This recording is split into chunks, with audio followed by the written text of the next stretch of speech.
चाहिए तो यहाँ इस तरफ, अगर फिर इसका भी पोजीशन थोड़ा चेंज करना। आपको सही है? आपको सही है? यहाँ से बहुत ज़्यादा आवाज़ आ रहा है यहाँ से।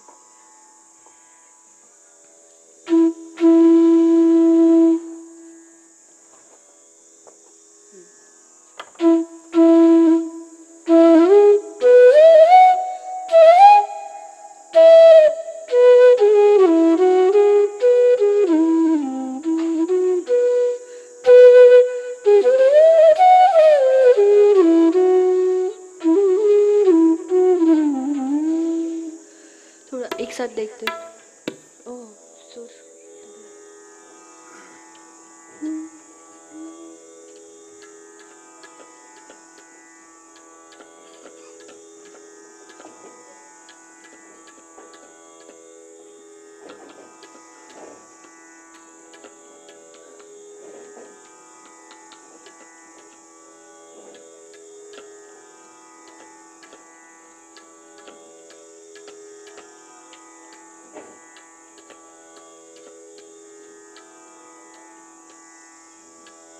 चद्दर का है, बेडशीट।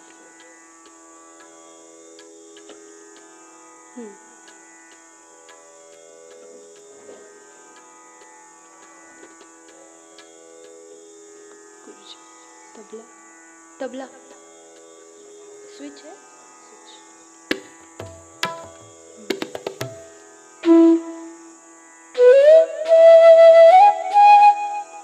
थोड़ा रिवर्ब कम चलेगा, बहुत हो गया। डीले मत दीजिए।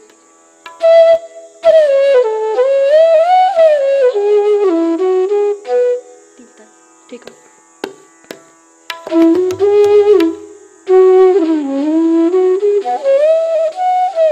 कोई भी ठीक है।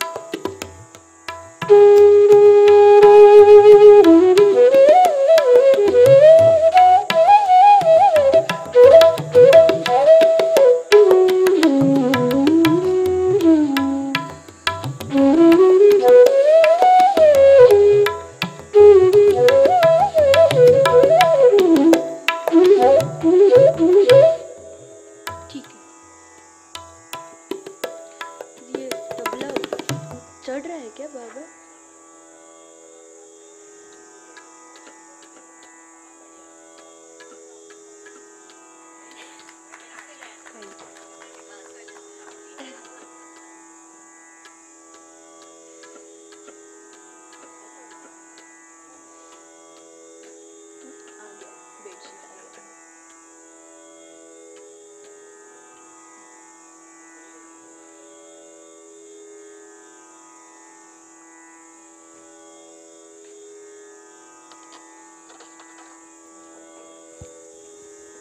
Hello, good morning everybody and welcome to all fellow lovers of literature and music. My name is Madhur and I'm pleased to introduce the Madhur Prataswar of these two very talented musicians, Vaishnavi Joshi on the flute and Hargeet Singh on the table. You'd agree there's no better way to start a day in Kasauli than this, start a day anywhere really. They're going to start in about a minute. Until then, if you have any friends still lingering over breakfast, please message them and have them join here. Any friends still on the way, please let them know we're starting in about 5 minutes. Thank you.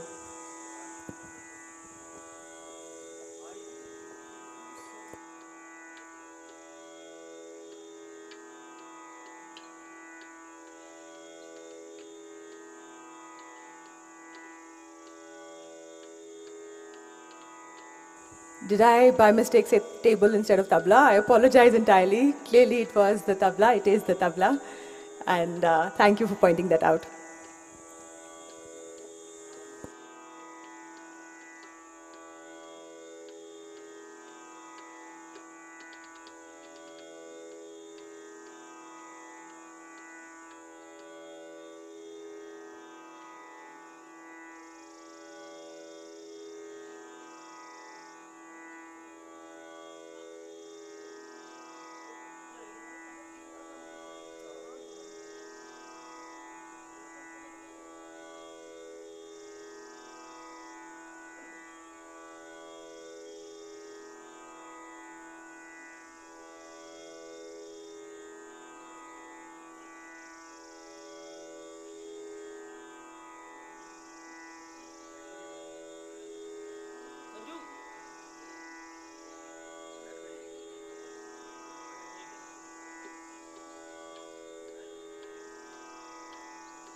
थोड़ा सा हल्का सा, बस।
वापस चलिए।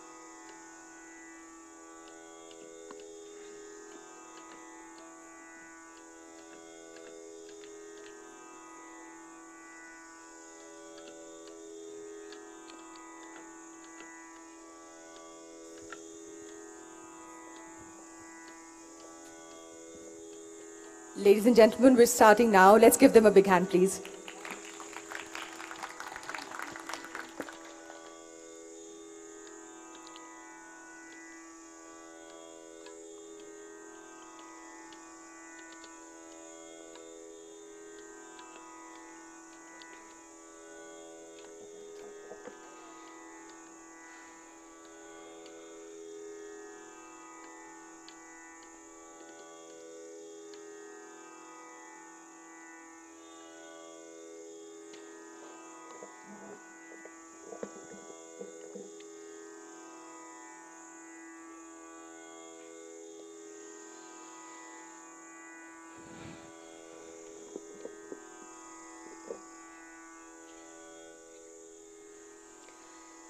Very good morning to all of you and नमस्कार।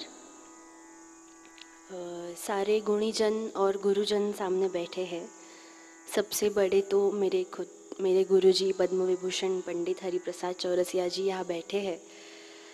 तो I am honoured और आई एम नर्वस दोनों, पर नर्वस भी और वो सामने है तो इंस्पिरेशन मोटिवेशन भी मिल रहा है।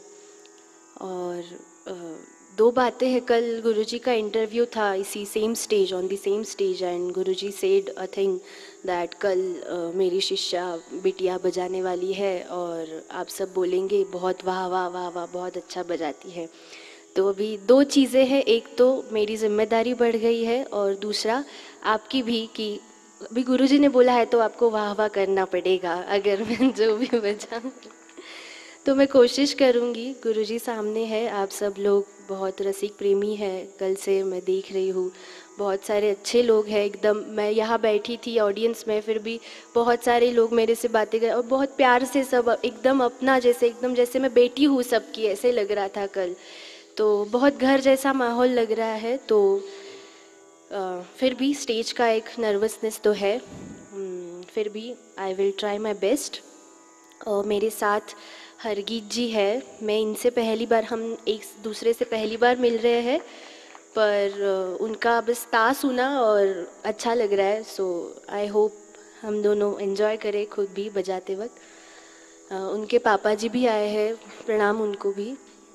और सबको प्रणाम करके एक मॉर्निंग मेलोडी जिसको हम राग नटभैरव बोलते हैं, कोशिश करूँगी थोड़ा रागदारी पर हल्का सबको पसंद आए, क्योंकि बहुत भारी राग तो मैं भी नहीं बजा पाऊँगी। तो जितना सीखा है, जितना गुरुजी के सामने बज पाएगा। तो राग नटभैरव, थोड़ा शुरुआत में आलाप, फिर थोड़ा सा जोड़ जो कि राग का विस्तार ही है, थोड़ा सा रिदमिक विदाउट तबला, पर थोड़ा रिदमिक एक्सप्लेनेशन ऑफ अ राग। और बाद में इनके साथ 3 ताल में एक कॉम्पोजिशन जो है सेट है 3 ताल में, वो बजाने की कोशिश करूँगी। So I will start. Thank you so much.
मुझे लगा था ठंड लगेगी, पर मुझे लगता है आप लोगों का प्यार इतना है कि वो वार्मथ ऑफ लव इतना कि मुझे पसीना आ रहा है अभी।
How much time do I have?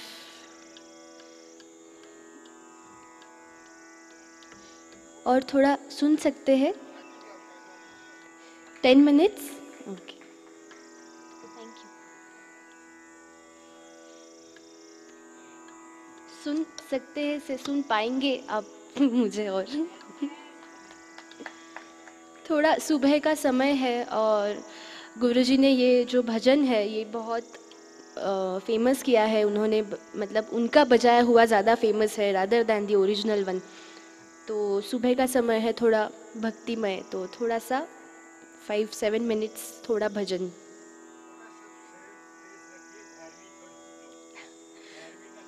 Bhairavi बजाएंगे तो दिन में ही ख़त्म हो जाएगा सब। I think I will play Bhairavi for the next time. मैं अच्छे से सीख के आऊँगी भैरवी, फिर ही बजा पाऊँगी। Thank you.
Thank you so much, Vaishnavi and Hargeet. It felt like we could go on listening to you on and on. Thank you very much. Thank you I am thankful to this foundation.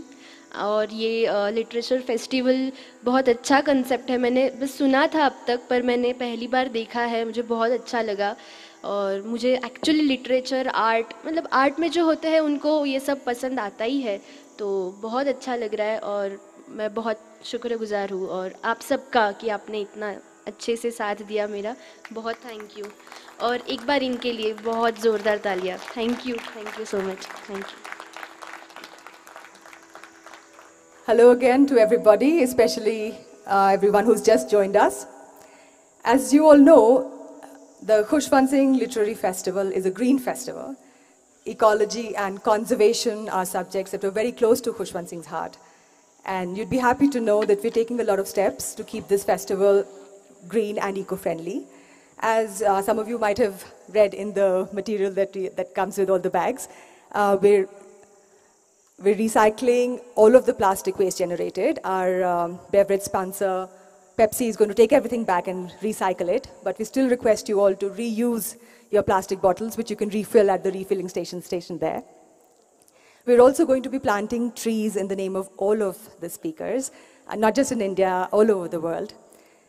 We're also going to compost all the plastic waste, all the food waste that's going to be generated, and we're not using any plastic straws, which those of us who wanted to have cocktails last night might have noticed. There are no plastic straws around.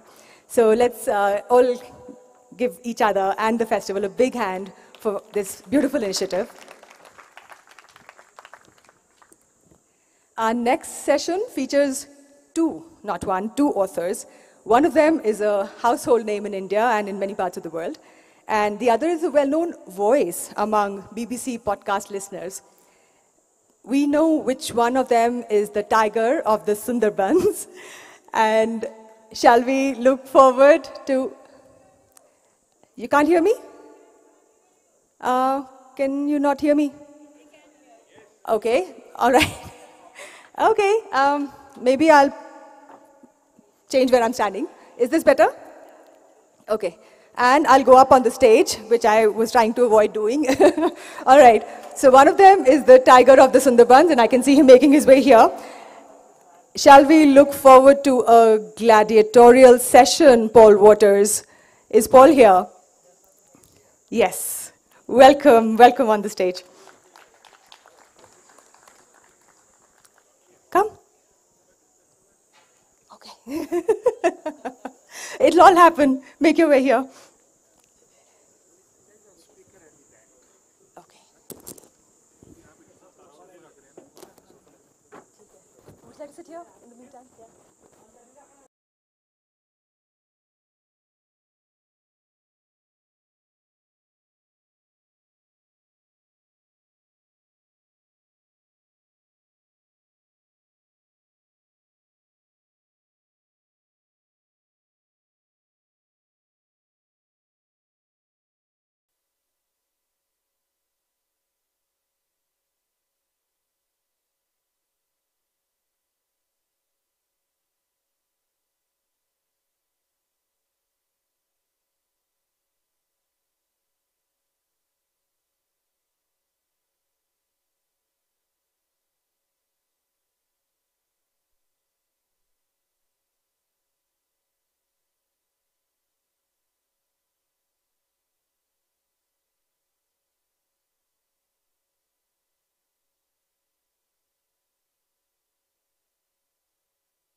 Oh, congratulations.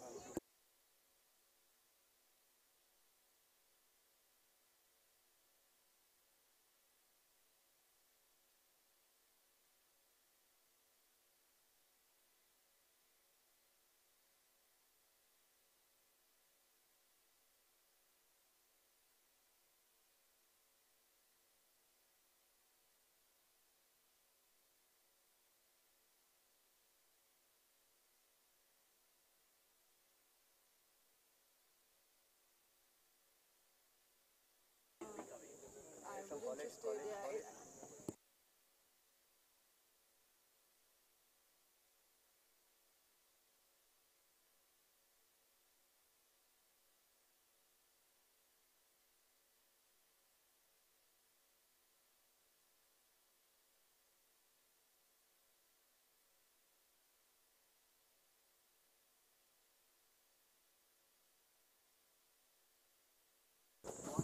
I'm going to announce them. Um,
Right, you have to look happy because we're taking your picture.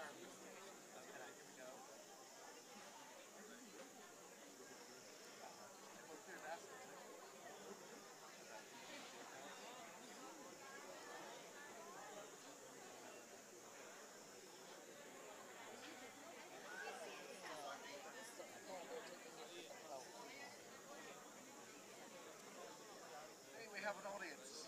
Right. And so, this is working. Do you want to try yours? Yes, it's working. Good. Can somebody at the back wave? Super. We had to start with a selfie because Virdaz does it, and we want to be as popular. Why shouldn't writers do the same thing? It's an honor for me to be here at the Khushwant Singh Literary Festival, Green Festival, and with award-winning writer, master storyteller, and personal inspiration to me, in terms of green activism and environmentalism? Okay, the people at the back could hear, but the people in the middle cannot. Let's see what we can do. Is this any better? Right. We'll have to shout into the microphones. Man in the red turban, can you hear? Yes? Okay. So I should introduce myself as well. My name is Paul Waters. I'm a BBC broadcaster and producer, and a very surprised person. I also present the Books and Authors podcast called We'd Like a Word, which has lots of Indian writers on it. And I'm the author of a book called Blackwater Town, which is here, which is over there later. Anyway, this reminds me of when I got married in Delhi in December last year. There was a lovely crowd. Everyone there was Indian, except for me. There was only one Irish person because of COVID restrictions. And I hope this will be a similarly joyful occasion. Although I should confess that I've already been cheating a little bit. Not all the questions are made up by me. Some of them have come from you in the audience over the last few days. But I want to start, Amitav, by asking you about your emotional relationship to nature, because you write about it and the environment. And I wonder, does it fill you with awe, terror, or kind of comfort and joy if you feel the soil between your toes, or, you know, hold a tree? Interesting question. Well, again, it's a pleasure and privilege for me to be here. It's in Kasauli, where I started writing my second book, which is now read by many, many young students. So it's really wonderful to be here. Now, earlier this year, I got a tear in my retina because of the glare, and there's a glare here. So I'm afraid I'm going to have to put on some sunglasses. Extremely showbiz here. Yes. Well, your question. Look, I think people come to this question of relating to the environment in various different ways. For me, I think my schooling had a lot to do with it. I went to boarding school in Dehradun, back when Dehradun was a really small town, and there were wonderful rivers flowing around there. And every year, twice a year, we would go into the mountains, and I think that had a very big effect on me. Though I wouldn't call myself a mountain person, I'm really much more a mud person, like Bengalis are, because we are sort of tied to the Sundarbans, which are just completely mud. But again, I wouldn't say that my interest in the environment arises out of, how shall I say, being in the wild. I know most environmentalists and so on. They love nature, they're out there, they're hiking, they're camping, etc. I'm not that person, I'm very much an urban person. I love the pleasures of life, I love good food, good wine, I love all those things. That's why I'm concerned about the environment. I come to it from a completely different angle, really. I would say that those of us who love those things, those things that give taste and texture and pleasure to life, are natural environmentalists. Well, because I was wondering, you raised the alarm in your books, and which is very welcome. But I was wondering why you? Why are you raising the alarm? Why do you feel a personal responsibility when so many other people do not? I think it's because of my relationship to the Sundarban, and that relationship goes back a long, long way. I had an uncle who was a school teacher in the Sundarban, so when I was a child, we would visit him. And just watching the Sundarban change over the years, and when I started writing my book, The Hungry Tide, in the year 2000, I really did a lot of intensive research. And already back then, you could see that climate change was having all these really catastrophic impacts. You could see species disappearing, you could see saltwater intrusion, you could see entire islands going underwater. But even then, I tried to maintain a sort of healthy skepticism about climate science, about what the future holds and so on. But it was, I think, 2 or 3 events. One was, of course, Hurricane Katrina, which hit New Orleans. And I happened to be in Mauritius at the time, and there were a lot of discussions about cyclones and storms. Then there was Cyclone Aila in 2009, which absolutely devastated the Sundarban. And then there was Hurricane Sandy, which devastated my city, New York, So after that, I felt a sort of mounting sense of urgency, and I felt I just had to get it out of my head, because I'd been thinking about these things for a long time, and finally I found the time to write it. You haven't exercised it, though, because it's still in your head. You're still writing. I mean, I think that is your theme now. You're very much identified with that. There was something, I just want to read a quote. This is from The Great Derangement, which I highly recommend if you haven't read it. It might be available in the shop. And you say, "I do believe it to be true that the land here is demonstrably alive, that it does not exist solely, or even incidentally, as a stage for the enactment of human history, that it is itself a protagonist." So that's maybe a slightly mystical view. I wonder, is that also a lonely view to hold? Do you find that not so many people share that with you? I think it's an increasingly prevalent view, because, well, just to give you a very sort of simple example, the rights of nature movement, in law. So we see that the whole question of rights of nature is becoming enshrined in law around the world. Can you imagine the New Zealand Supreme Court accorded personhood to a river? These who are the judges in the New Zealand Supreme Court? I mean, they're like older white guys mainly, for whom the idea that a river could be their ancestor would be laughable in private, I suppose. But in public, they were willing to make this judgment, whereby they gave personhood to a river. Similarly, in India, the Supreme Court decided that the Niyamgiri Hills accorded them personhood, recognized their sacredness. In Iceland, glaciers have been recognized as people. So I think the idea, which was once considered animism and therefore hateful and loathsome, this whole idea that the earth is alive is now something that is universally acknowledged more and more, even by scientists. I mean, if you think of James Lovelock, his whole Gaia theory is based upon this idea that the earth is alive. And actually, if you read his sort of incidental little postings on the net and so on, his language is completely animistic. He repeatedly says that science needs to rediscover the soul of the earth.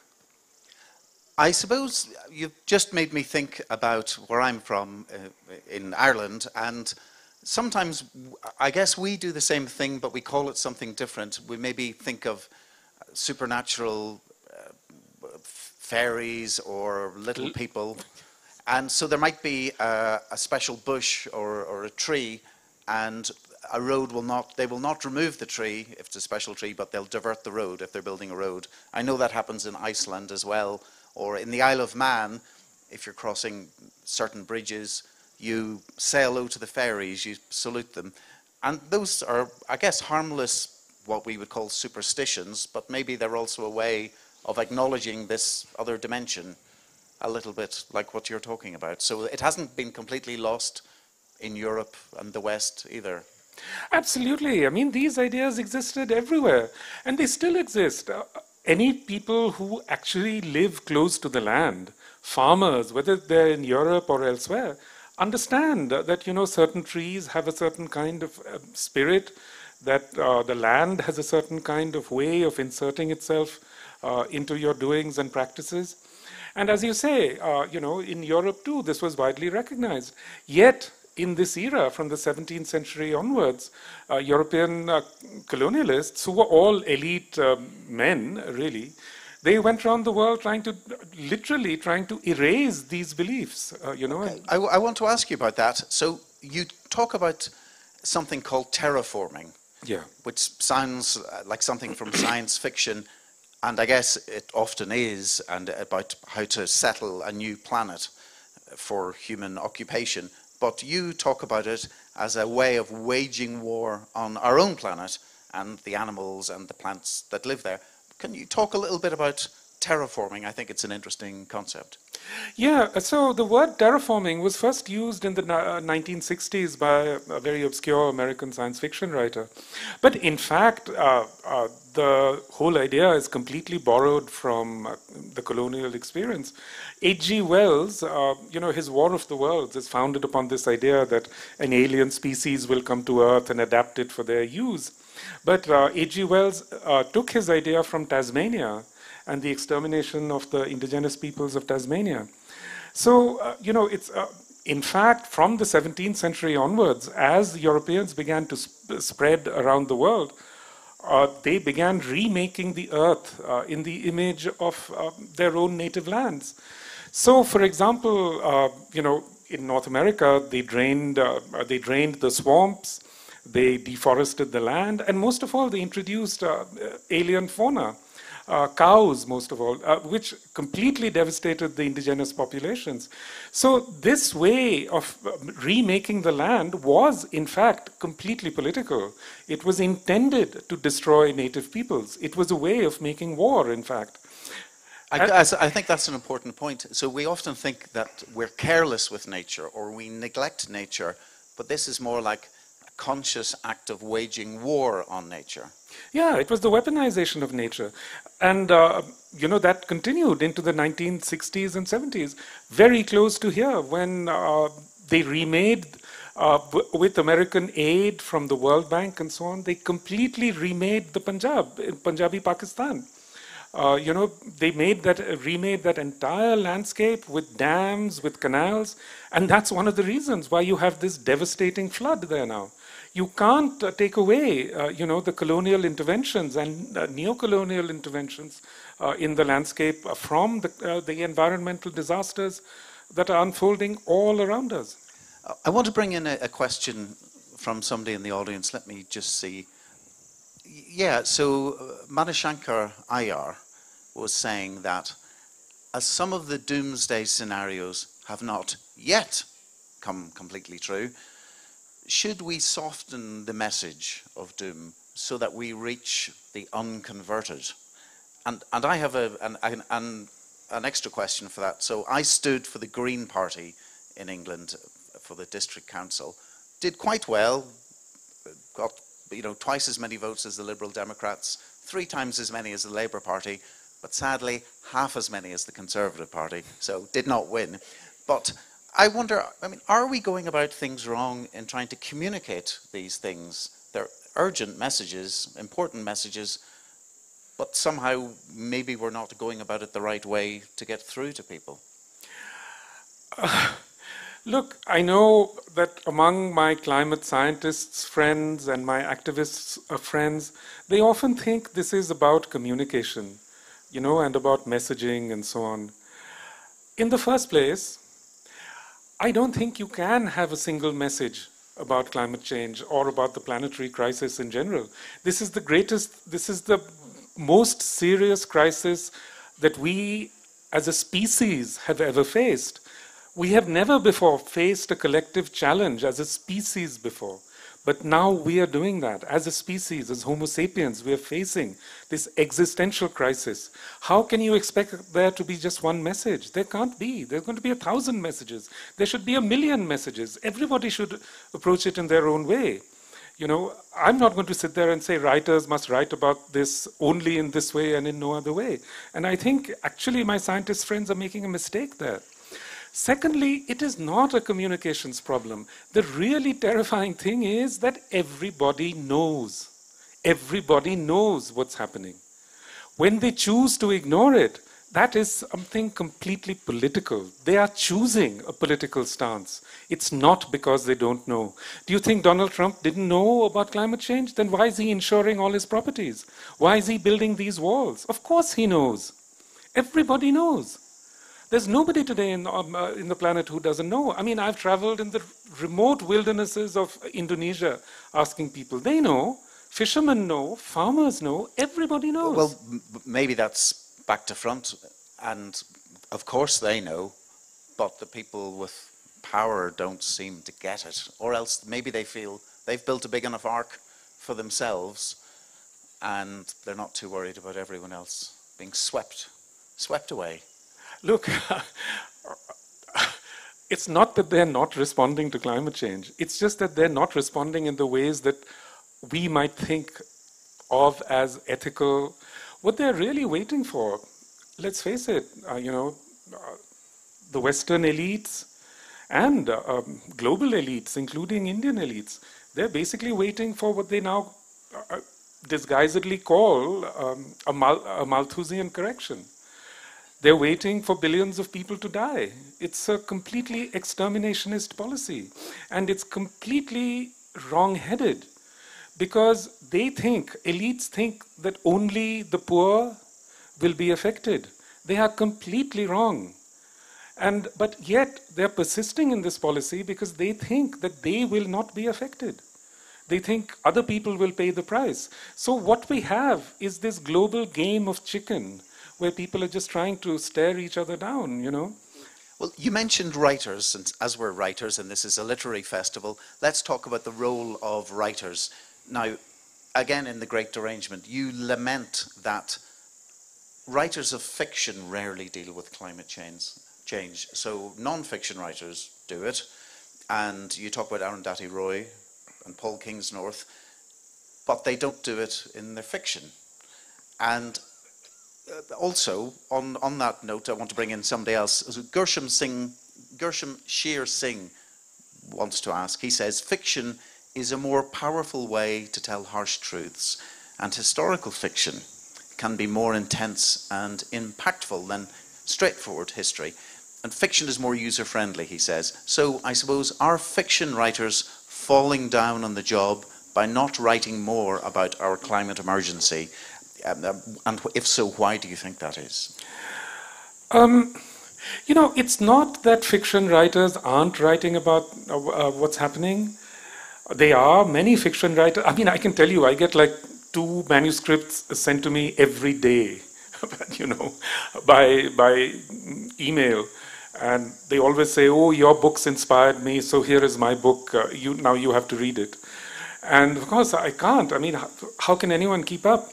But those writers are responding. What is not responding is the wider ecosystem of, say, literature and culture. It's the gatekeepers who are not responding. So when someone writes a book that deals with this reality, they're automatically marginalized as science fiction writers or fantasy writers or something like that. Unfortunately, the sad truth is that culture as well as literature, etc., these are very conservative establishments. We like to think of them as being avant-garde and so on, but in fact, they are extremely conservative. They have very settled ideas. They're not able to respond to actually the planetary crisis. Well, they do want to make money. So let's take a poll, and I'm going to ask everyone here to put up your hand if honestly you would buy, hopefully also read, but buy from a shop, a book, a fiction, a novel that had climate change as an important part of it. And put up your hands if anyone would be genuinely interested in that. Well, obviously this is not a scientific survey, but that's a lot of people. So any publishers here, please take note. Now, one of the things about literature, it tends to be individuals striving for their personal dream or ambitions, and a hero's quest. John Updike says an individual moral adventure, rather than the collective or the planet. So I wonder, do we need to rethink the idea of what a novel is or should be, and deprioritize the individual when we're telling stories? Well, John Updike, when he said that, he thought he was saying something descriptive, but in fact, what he was saying was predictive. Because, look, novels haven't always been about the individual's plight. I mean, even if you think of a fairly recent novel like John Steinbeck's Grapes of Wrath, It's very much about a collective predicament, you know, of people who are actually displaced by climate, by a climate event. Similarly, I would say that Indian writers really most of the 20th century were deeply engaged with environmental issues. If I think of my dear friend and mentor, really, the late Mahashweta Devi, so many of her books were really about Adivasis, about living in the forests. This is true of many Kannada writers. It's true of the great Gopinath Mohanty, the Oriya writer. So I would say until the 70s and 80s, Indian writers were really profoundly engaged with these issues. I think the change really comes about at the same time as greenhouse gases begin to accelerate, you know, around about the 1990s. Today, if you look at young Indian writers, almost all of them are urban people who have no connection with the landscape, who write about exactly the same themes that Westerners write about. So, you know, unfortunately, I think there's been this great homogenization that has turned our minds away from these things, you know, from a connection with the world around us. It's one of the great tragedies. Well, I know you don't read all the books that get the two a day, but I wonder, do we have a failure of imagination? And maybe we're not working hard enough to imagine a different kind of a world, a different way of living. Maybe we're falling down on the job in that way, not by not talking about it or not writing about it, but not doing it well enough. Present company accepted, of course. I think it's often done very well. There's a young British Indian writer, probably with roots in the Punjab. Her name is Laleen Paul. She's written a wonderful book called Pod, which is actually about whales. And, you know, she imagines living as a whale, and it's a wonderful book. But again, you know, that's the problem. It's not that the books aren't written, it's that the wider ecosystem of culture excludes them and marginalizes them. Are some of the themes just too big, too kind of hard to get our heads round? The idea of the death of maybe not the death of our planet, but the death of humans on our planet, the eradication of the human virus, and that's just something that it's too overwhelming, too grotesque, too big for us to grasp, and so we naturally focus on things that are a little bit easier to cope with. Well, of course, I mean, we all need our escapism, you know, and I need it as much as anyone else, because I suppose I read a lot of this stuff all the time, and it's just so depressing, because, you know, the more you know about it, the more you know that things are much worse than people tell you, you know. It's just that, you know, the actual plight and predicament that we are in is not being communicated accurately, even by scientists. Things are really bad, and it's very hard to see how you go back from there. So you're right, it's the immensity of it is scary, and we all, of course, need a certain amount of escapism in our lives. I guess all of that is true, but at the same time, you know, if you think of, let's say, the opening parvas of the Mahabharata, they imagine the end of the world many times, you know, and within Indic traditions, the end of the world has always been imagined, you know. So that's absolutely possible. There is a temptation to tack on a more cheerful ending. I mean, one reason why people like crime fiction, or the golden age of crime fiction, Agatha Christie, the bad guy or the bad woman gets caught. There is some resolution. Justice is done in some way. Bomkesh Bakshi's stories, the murderer usually ends up killing themselves at the end of each story, but justice is done. Whereas in climate change, to be realistic, there isn't really that much of a happy ending. But maybe we have to manufacture some to make the stories more, I don't know, more digestible. Well, look, I mean, it was a Scotsman who came up with the idea that greed is good. and that has been driven into the minds of people everywhere in the world. And, within the Indic tradition, it's always said that, what characterizes a demon? It's greed, And what we see now, really, what was predicted is that when greed takes over the planet will die, and the Kalki avatar will come, to make it possible for a rebirth of the earth. And I think that's exactly what we are seeing. We are seeing, a world of demons. Well, how do you escape, given that you're not Elon Musk with your own spaceship to literally leave this planet? You said, you're like anyone else, you like a bit of escapism. What do you read? What is the escapist type of thing that you read? Oh, Agatha Christie for one, and romantic novels of various kinds, which imagine a sort of utopia. So, yes, I think all of that. But you say you're a normal person struggling to cope with this like the rest of us. So it's okay to not be serious all the time and sometimes, forget about it briefly. I'm both a normal person and not, because I've stared into the abyss, and as they say, if you stare into the abyss long enough, it stares back. Okay, well, let's talk about some harsh truths, moving on from the abyss. Now, one of the things you've written, I can't remember which book you wrote it in, but you're saying every family in the world cannot have 2 cars, a washing machine, and a refrigerator.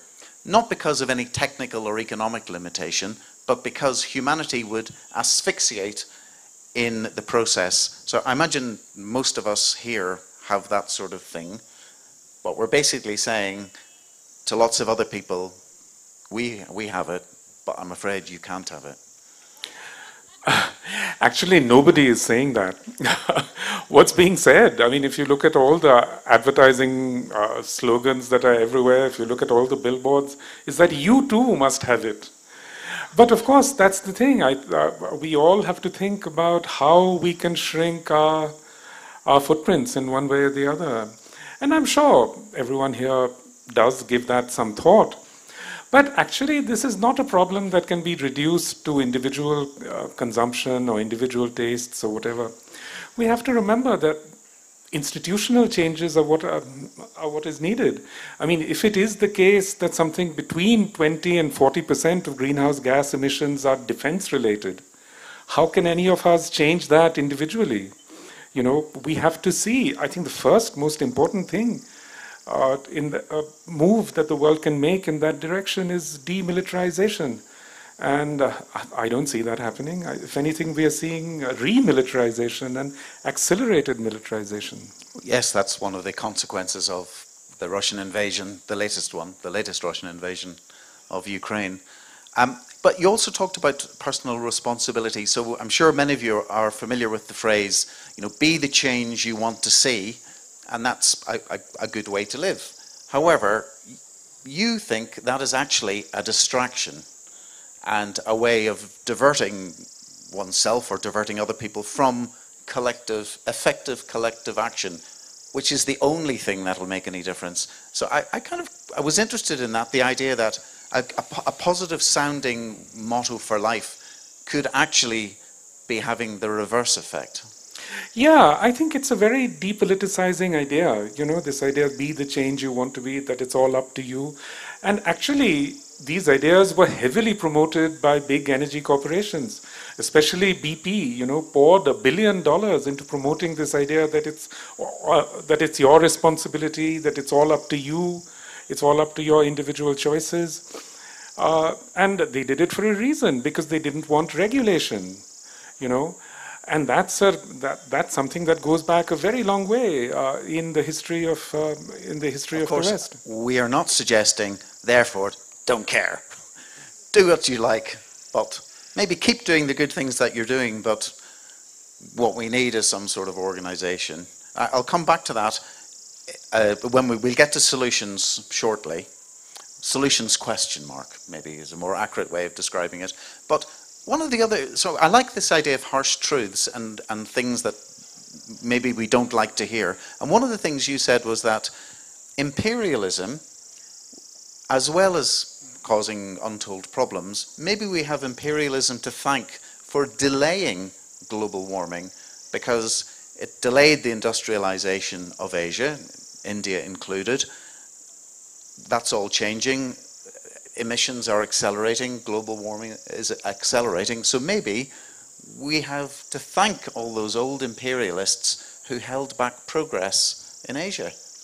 I think, what I said there is often very easily misinterpreted, because what I was actually trying to say is that if Asia had been able to industrialize earlier, let's say in the 1880s, 1890s, because we know there were any number of Indian entrepreneurs who wanted to adopt the fossil fuel technology. The Wadias, for example, in Bombay, Dwarkanath Tagore in Calcutta, who actually started a coal mine and who started various steamer services and so on.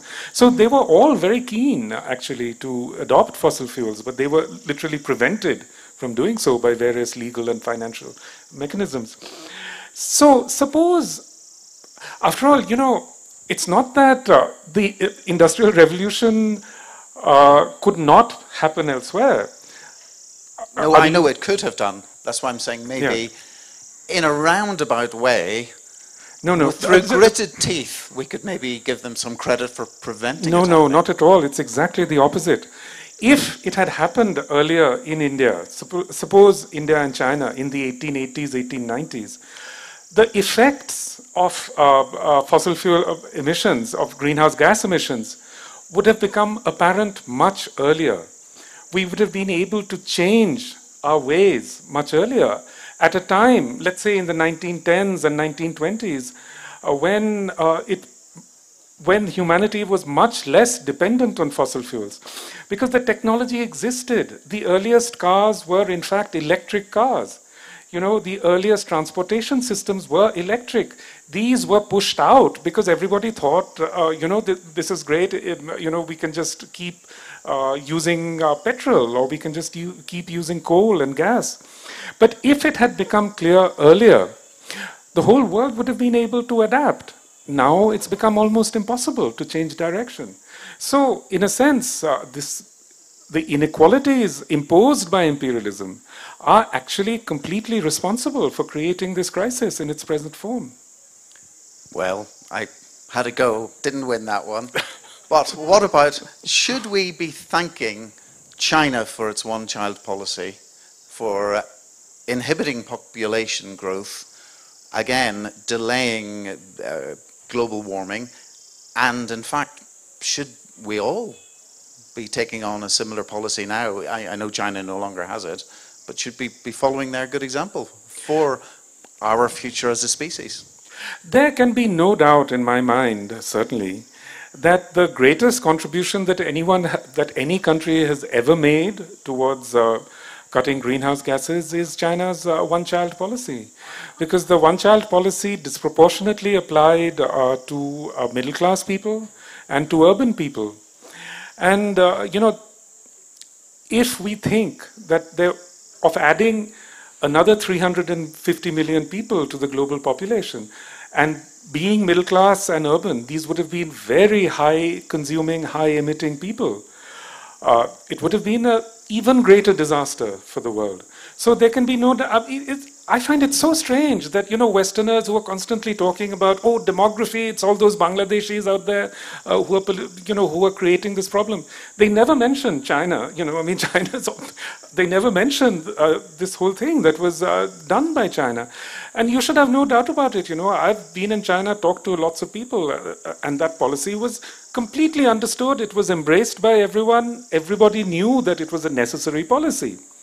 Now, I think to approach the planetary crisis from a demographic point of view is pointless anyway, because it's not absolute numbers. It's how much greenhouse gas emissions each person creates. So it takes 33 Bangladeshis to match one American, in terms of average carbon footprint. So, in effect, in terms of greenhouse gases, the population of Bangladesh is just about equivalent to the population of New York City. You know, so it's how much a person emits that matters. It's not absolute numbers in the first place. Okay. You write in your book Countdown, you're talking about George Fernandez. He's saying many in Indian politics who have a feeling of being trapped inside a top that is going faster and faster while going nowhere, a sense of deadlock. And after visiting the Wagah-Atari border, where I've also been, you talk about it was though we were in one of those cartoon film situations where a train filled with Looney Tunes characters is heading towards a precipice, a chasm that is clearly visible to the audience and concealed only from the protagonists, although in your scenario actually they can also see it. I mean, are we deadlocked? Is there big imaginative thinking coming from people who have the ability or the power to implement that thinking? Well, we are hurtling towards the precipice, except that the precipice is no longer hidden. You know, we are just accelerating towards it every day. And, you know, we know this is coming, and yet we seem unable to change direction. In a way, it's like the whole sort of Cassandra problem, you know. I mean, after all, Cassandra predicted what was going to happen. Not just Cassandra, also Lau Kuan predicted what was going to happen, but they were both ignored. Well, to give credit to India then, and China again, so there are lots of people here who realize that an industrial civilization without limit... Is that our 10-minute warning? Yeah. Okay. Without limit, will collapse, and it just isn't feasible. Is there still much of that thinking in India, do you think, or has materialism swept the boards? That thinking is completely gone. I mean, it's impossible to imagine today an Indian politician saying, as Gandhi did, that we don't want to live like Westerners, you know, because if everybody lives like that, the earth will be consumed. And of course, Gandhi was absolutely right. But if I think even of the changes that I've seen in my own lifetime, you know, when I was a kid, if you didn't switch off the fan, you know, you were going to be punished. You know, it was a thing you had to do. But when I look at young Indians today, they're just as wasteful as young Westerners. You know, if I think of debt, for example, I was brought up never be in debt. There was this terrible fear of the moneylender, you know. Today, you have to only open your computer and some bank is trying to push debt on you. I mean, what are all these cars that we see everywhere? It's because banks are pushing this debt machine, you know. So I'm actually, you know, I remember when I first went to America in 1988 and I saw all these people drive all these cars with a single person sitting in them. I thought this will never happen in India, because in my memory, in India, if someone had a car, then they always took, you know, their neighbors, there'd be 5, 6, 10 people in a car, you know. But now you go to Delhi, it's all one person in a car. You know, it's exactly all of that. So that India where we could have thought of a different model, that is completely gone. Okay, well, let's get on to solutions question mark just before our time runs out. So I wonder, are we too clever for our own good in that we see a problem, we break it down into small enough bits and go through each part individually, and that's often how we approach things. You know, break it down. But is this something that doesn't work in that way? It can't be broken down into small things, and our problem-solving approach is so completely wrong it prevents us doing the big picture solution. Maybe, do we have to change the way we think about solving problems? Well, Paul, I think this is a question I'd like to ask you, because after all, you've been a green politician, you've been in politics, you've been thinking about solutions. So what do you think of that? That's really sneaky. That's really sneaky. What do I think about it? I suppose I have two answers. One, I think you have to continue with incremental solutions to show progress. But I do think that I found in my experience people can focus on a small issue, disproportionately focus on it, and do nothing about other things because they don't have the energy. And you can see small gains like SPQR, small profits, quick returns, and the less glamorous long haul, long march, long push is less satisfying in a way. You have to sustain it from within. And the only way of doing that is being in a group. If you do it on your own, you get exhausted. So the first thing is be in groups, talk about the issue. Where I live, we have climate cafes where people come and talk about the issues and their anxiety. And they also learn about how to compost effectively. But so we have to keep the big picture. And I'm thinking, when I go back, I will be doing more of this and passing your books on to people to indoctrinate them into the big picture. That's very kind of you. Maybe an optimistic thing or a possible solution. You talk about people on the margins. So there's, in your book Countdown, there's, I'm probably pronouncing this wrongly, the Katoloi tribe.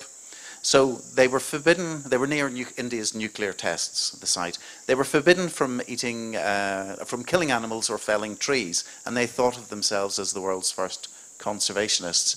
And you've talked about Native Americans and their attachment to the land and their approach. Should we be centering the people in the margins rather than the people in the center? Are they ahead of us in this? Well, do you answer that? Yes, I mean, to put it very briefly, yes, I think we should be centering Adivasis, Native Americans, and indigenous peoples, because they have many right solutions. Okay.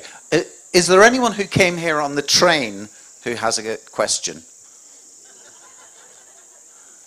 We'll give, okay, somebody there with a hand up. Do you want me to come down with this mic? Oh, there's one coming your way. So first of all, congratulations on coming here on the train.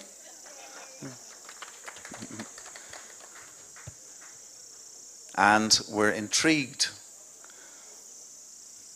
Anyone on cycle? They can come next. With the hills around here, that'd be very impressive. Did anyone push a bicycle up a hill? That will be, because I can't imagine that you actually cycled. Okay, hold on. Let me come down to you. So, hold on. What's your name first of all? I'm Ashwarya. So yesterday in your keynote lecture, you were talking about the problematic concept of the centrality of the logos and how language has become a marker of human exceptionalism. And I want to ask you about your very, very interesting work, Jungle Nama, where you are critiquing the centrality of the logos by including not just the word, but image, there's rhythmicality, there's Ali Sethi's music in it. So what the reader then experiences is the story world of Jungle Nama through multiple sense perceptions. So my question is that in order to engage with the environmental story worlds and to inculcate an eco-critical consciousness, are you suggesting multimodal sense perceptions? That's a very good question. And yes, I absolutely think that we need new forms. That, you know, the old form of the novel is not adequate anymore. And certainly for me, doing this collaborative work with a great artist like Salman Toor and a great musician like Ali Sethi, it was really exciting. And it was really exciting to see how this story of the Sundarbans through Ali became, was interpreted through a Punjabi idiom, you know. Okay, any cyclists here with a question? Okay. Yeah. First of all, I'd like to congratulate Amitav Ghosh. You have attracted the largest audience that we've ever had at this Lit Fest. I was just looking there. I think that's also Paul. Yeah, okay, Paul also. No, I'd just like to ask you one question, which was just mentioned in brief. What is your view on dams? Nehru once talked about the Bhakra Nangal Dam as being the temple of modern India. And we've got the Narbada Dam, which, tell us your views on dams. I can put it very simply. I think, look, I think one has to take individual cases, but certainly as a project, as an enterprise, dam building has now been shown up to be one of the most destructive endeavors. The Tennessee Valley Authority became the model for all the dams that were built in Pakistan. We see now what is happening in Pakistan with the dams, Similarly, Bhakra Nangal has more or less silted up, as we all know. In America, actually, there's a big sort of movement to undo, to do away with the dams that were built earlier, in the mid-20th century. So, this push to build dams in India, I think it's a catastrophic move. You just look at what happened in Uttarakhand with that dam. And that's going to happen more and more. And I, for one, am absolutely convinced that the reason why these dams are being built is because of the cement lobby. The cement lobby is one of the most powerful lobbies actually in the world. And I think they're entirely behind this. Because what is a dam? It's just this giant sort of wall of cement, So this is one of the many ways in which, the current dispensation is taking us towards disaster. It provides us electricity, clean electricity. Well, why not get that electricity from solar panels or from wind turbines? So a question that's come to me from the audience from Anisha Minocha, and I have to get this one in because she's my wife, and I'm persisting with it about solutions. You talk about organization that maybe churches and religious organizations could be the way forward because they have a belief in the sacred and they have the organization to get things done. But going back to Anisha's question, what, as far as there are any solutions, would you point to? I'm not your solutions guy, actually. I think that those questions should be asked about from technologists, engineers, and they all seem to have endless numbers of solutions. So well, do we need really a higher power? Do we need a Bon Bibi of each of us to have one? Is that the way for us to change what we do? I think, it's pretty much, I think that's just about all that we can hope for at this point, I think we are over time. Yes. Okay, one last question. Down to Earth magazine talked of the difficulty of disposing of solar panels as waste. Just need your opinion on that. Yeah, I mean, it's not like alternative technologies are free. Solar panels need a lot of rare materials. The market is monopolized by China because a lot of those materials are only available in China. Similarly, wind towers require huge amounts of cement, which is the second most destructive set of things on the planet. So those technologies are by no means impact-free, but they're better than fossil fuels, I think. John Oliver did an episode recently on carbon footprint, and he mentioned that there are very big companies in the US which actually their advertisements say that they are contributing to reducing the carbon footprint. And what they actually do is, for example, if I have 4 trees in my house and they would pay me some amount to not cut those trees for a year. So they're not actually planting trees or any mini forests or something like this. Is there a way out of this? Because we usually greenwashing. Yeah, because we usually think that there's a company which we are buying from, and it is probably contributing to reducing the carbon footprint, but it is actually not contributing to anything at all. Absolutely, this is just greenwashing. I mean, and corporations and governments have become very expert at greenwashing everywhere on Earth. I mean, on the one hand, they'll talk this endless rhetoric of greenery, and on the other hand, they'll open up forests to mining, as we see increasingly in India. One thing I would say to young people is that whenever anyone tells you there's a solution or that they're creating some green thing, just be very, very suspicious. Be very suspicious, be very critical. It's like going into those hotels where they stick up a thing in the bathroom saying, if you care about the environment, don't put your towels in the wash. I mean, I'm not going to put my towel in the wash anyway. But I know.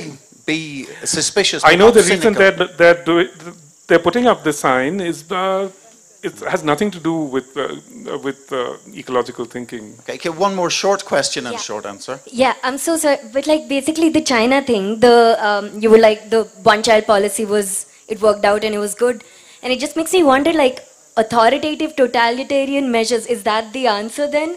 Because there are reports about like thousands of women who had to go through forced abortions in China, and like Rajiv Gandhi's forced sterilization and all that, and it just feels like, is that the whoever the old ones? It's fair question though, fair question. Look, I think we can see now that demographic trends across the planet are declining, so populations are declining everywhere.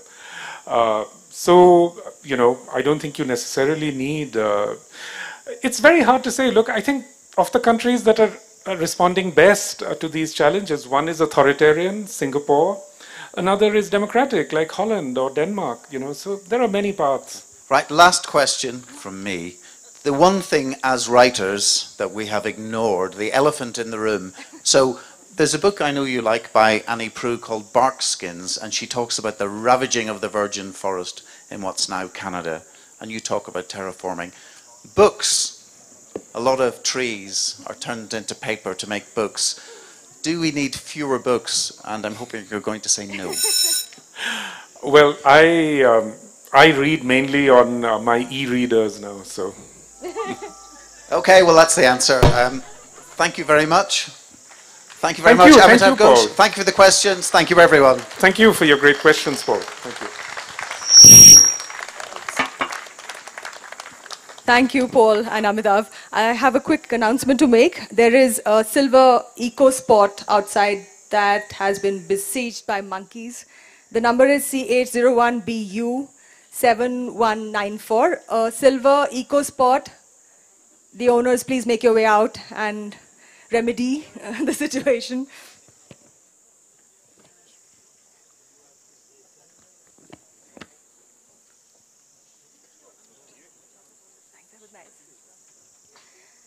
Our next session, as we know, is called Cry the Beloved Country.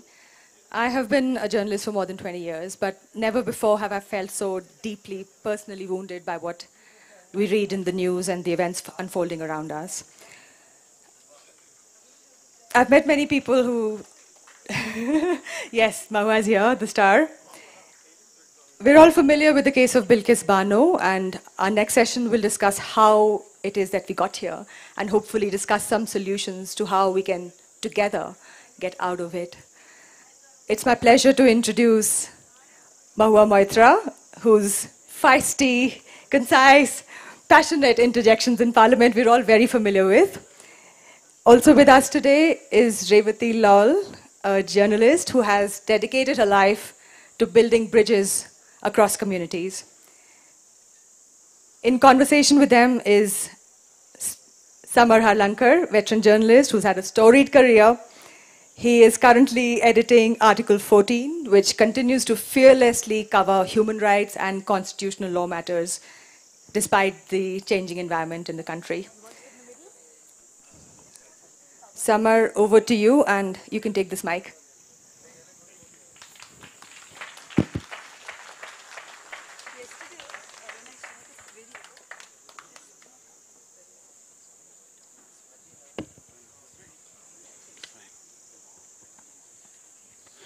Good morning. We appear to have a full house, as might well be expected. We are certainly going to talk about the Bilkis Bano case, but we are going to talk about it as a metaphor for the state of the rule of law in India. Let me begin by briefly saying what the additional Chief Secretary of Gujarat said when the remission of the men who were released was considered. He said the remission was considered because of the age, nature of the crime, behavior in prison, and so on. So let's quickly run through the nature of the crime, as the additional chief secretary said. Bilkis Banu was about 19 or 20 when she was gang raped. Her mother and sister were raped as well. The head of a 3-year-old was bashed against a rock. 7 of her family were murdered. And this was not done by strangers, but people whom she knew. One of them, indeed, she used to call Chacha. So this is the nature of the crime. Having established this, let me begin right away by putting it to both of you. What does this say about the letter and the spirit of the law? Because we are not talking about just one case, but this is a case that represents a much larger malaise in the judicial system in India. Mahua, we'll begin with you.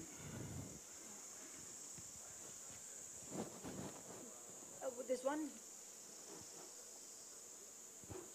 Hello. Hello. Thank you very much, Samar. Thanks, Revati, for being here. Hello, everybody. Very happy to see so many people interested in something as vital as this. Samar, actually, there was a little factual error. It was not 7 members of her immediate family. It was actually 14. Initially, what the reports were that it was 7, but actually it was 14 members of her immediate family. All of them were related to her. There was a 3.5-year-old daughter, her own child. There was a 2-day-old baby, which was also her sister's child. So she was raped 22 times. She was made to watch her sister being raped, her mother being raped, and they were made to watch her being raped. The reason I put all of this out there is that the nature of the crime, all of us sitting here should know exactly what it is. Okay? B, when we talk about remission, and the law of the land is that after 14 years, no matter how horrific the crime, and all of these men had sentences running concurrently, but there were 2 or 3 sentences for gang rape and for murder.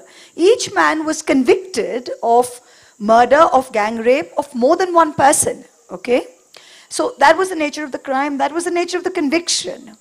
And yet, when they came out, what struck us, the additional chief secretary is only saying something that is mirrored by lakhs and crores of people, not only within Gujarat, but everyone else in the country. This speaks volumes not about just state of law in the country, but the mindset of current day Indians, which to me is far more worrying. The law of the land allowed these men to walk free, but the people of this land, political workers, social activists, religious organizations, feted and celebrated these men with tilaks, with laddus, and with garlands. So it is not the crime just, it is not the fact that they were out. All that we can put in the domain of the judiciary and the executive. But what happened after is the malaise that is prevalent here. So I think that's the more worrying thing that we need to address more than amendments to the law and how remission committees should be set up. Yes, so that's yeah. you know. Thank you. And that's exactly, I agree with you, Mahua. When we consume, and we're all in a voyeuristic society, and we consume stories like the Bilkis story to say, how many times was she raped? Was her child's head dashed to the ground? Who raped her? What did she see while she was being raped? And we stop there because it makes you stop in your tracks and not look inside that story. But when this rape is being feted and celebrated, and when a BJP MLA in Gujarat says that these people were let out after 14 years of being imprisoned for being sanskari Brahmins, and when these people are garlanded, and the Prime Minister of this country chooses to be silent, then that silence speaks volumes, and our silence, as contrasted with the Nirbhaya rape which happened 10 years ago, where a middle-class Hindu woman was raped in Delhi after watching a movie at a mall, tells us that we live in two different countries. And the Bilkis case is about those two different countries we inhabit. So as a journalist and a political watcher and as an activist, I asked myself, do I want to continue to inhabit these two countries? So the Bilkis case is about all of us. The schizophrenic society that we are. The silence and the orgiastic fantasies of hate we play out through Bilkis's attackers. This is about all of us wanting this to happen in some way or the other. When we say, oh, yeah, I like Muslims, but you know, they're a bit fundamentalist, they have a few problems. Or, you know, look at Iran, look, they're brought up to behead goats, so they're brought up on ideas of violence. So we are the voyeurs of this society. We are the people for whom this garland, this performance politics is meant for. Because let's be clear, the politics we are practicing today is performance. It's a large orgiastic performance of hate that we are all participants in. And if we want to change that, we have to break this down into the everyday fascism and radicalization of each one of us that we're refusing to look at by pretending that it is the other out there and it doesn't touch me. And that's why the Bilkis case is important, for us to not look at what happened to her, but what's happened to us. I want to circle back again to the points of the law. Because the points of the law are important to discuss, because these are now being deployed in a variety of other cases as well. Only day before yesterday, I think, was it, that the Ram Rahim was freed, given parole, again for the nth time. I don't know how many times he's been out. So parole is obviously, this is part of the law, as Mahu had said earlier. This is all a part of the law. It is not illegal what has been done. Let's be clear about that. None of this is illegal, and the Gujarat government is correct in its submissions that this has gone according to the law. But the issue isn't that. It is how the law is increasingly being interpreted.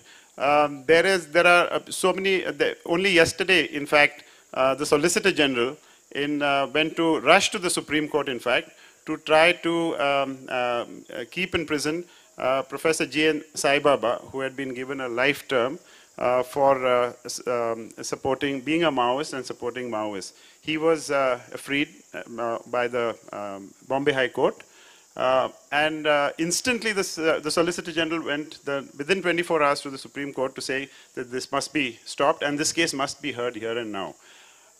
There are, as we were discussing earlier, the pendency rate in this country is, I think there are few countries in this world that have a pendency rate like this. There are any number of under trials, any number of people who have been convicted, who are up for remission, but nothing is ever done about them. So very clearly in this sense, this has been politicized and this has been weaponized, has it not?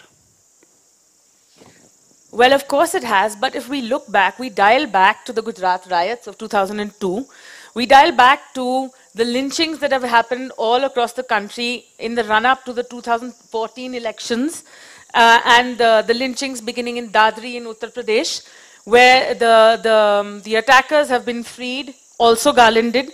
So we are living in a time where this is a performance, and we are the audience. The performance is meant for us. So the rule of law actually breaks down because we have broken down. It's a mirror of who we are. We want this clearly. Let's look at Delhi.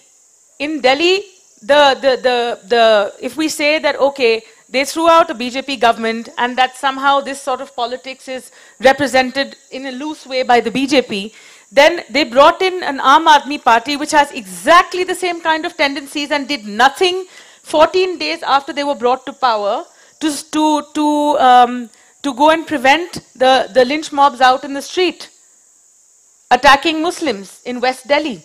So this is what we demand as a people. So we've got to look at why this has happened. What is so attractive about this politics of hate? What is it that is sitting inside us that is making us so insecure about ourselves that we need to outsource this insecurity to the other and keep feeding that monster in order to live? We have become a middle-class Hindu, insecure, society that feeds off hate. And then when we look around at the politics around us, around the world, there seems to be echoes of this everywhere. Not just in Brazil and the Philippines, but now in Italy. So when we see this everywhere, then we have to ask ourselves this question: does insecurity force us to create monsters, ethnic and religious monsters of our own other selves, our own brethren, in order for us to live? And how do we address that? I think the Bilkis case forces us to look at that bigger question. What do we need to do to address our everyday insecurities? And if this diet of hate is allowing aspirational castes and classes in India to kind of coalesce around this politics of hate and perform it in order to get a leg up in the party. Let's look at what happened in Muzaffarnagar in 2013, just before the BJP came to power. When they decided to fan the religious sentiments after an ethnic clash in Muzaffarnagar and use that to stitch together various Hindu castes together in order to create a consolidated Hindu vote bank that allowed the BJP to win almost a quarter of its seats in the next two Lok Sabhas in 2014 and 2019. We have to ask ourselves, what do we understand about ourselves then? That we feel more secure when we have someone else to blame. And when a society, I mean, when we look, the answers stare at us in the face, but we don't want to look at them. It's easier to just get stuck with the voyeuristic end of the crime and say, oh my God, this is terrible, and then shut down our ability to think and join the dots back structurally, because that is too painful. It hits us in the face. It hits us in the face to see that we have different utensils for people who come to clean our house. We're casteist and classist, and we become more and more like that. We use COVID as a cover to say, this Muslim fruit vendor spat on fruit. The district I work in Shamli in Western UP, Muslim vendors were not allowed into the villages where we work because they said that they spit on their fruits. Actually, basically, people stick stickers on apples because it makes the apple seem like it's a foreign product and therefore more attractive. And most of the vendors are Muslims, so they said, oh, they're spitting on fruits, they're spreading COVID. So this goes on and on and on. And if we then are plagued with this self-doubt, oh, should I buy that fruit? Should I not buy that fruit? Will my child go to a school that is sufficiently middle class and sanitized and therefore never play with children that are not like them? Then we are part of this mob. So the diet that you're talking about that we're consuming, is this a political imperative in modern India? As a politician on the ground, do you see this as being something? She's talked about the Aam Aadmi Party being pretty much in that sense a B team of the BJP, and that all parties in some sense address and feed on this diet. Is this a political imperative in modern and new India? I've never felt it to be a political imperative. I think I'm living proof that that it's possible to not engage in this kind of politics and still be a public representative and look at yourself in the mirror and be true to yourself. There are people who think that this is a political imperative, and there are parties who do that. I can only speak for myself and say that, no, I still think that it's not a necessity. But I do think it is important that we keep the discussion a little around Bilkis in this case. Because when you talk about the law and Bilkis, the facts of the case, the problem with a lot of these things is, we are not, all of us, we read the paper, we skim it, we see it, but we don't really go into this. And there are some things, I mean, using this audience here, even if two of you go out and talk about this, I think that's going to be, 500 times 4 people, 2,000 people who'll be better informed about the case. And I think that's what's important. When we look at the law in this case, there are two things. Was the law broken? Did the government break the law? And the second thing is, if they didn't break the law, qualitatively, did they do something which, like Justice Deepak Gupta said, was immoral, unjust and unfair, but not illegal? So let's look at it in the prism of illegality, and second, through the prism of immorality, unjustness and unfairness. So one is the question of legality. What is the question of legality? A, can they be up for remission? All convicts in this country under life sentences technically can be up for remission. A. B. There's nothing wrong with that. B. What was the policy for remission? In 1992, there was a policy of remission under which these guys were given. That policy was revised in 2014 with wisdom and experience, and grisly crimes like gang rape and murder were excluded.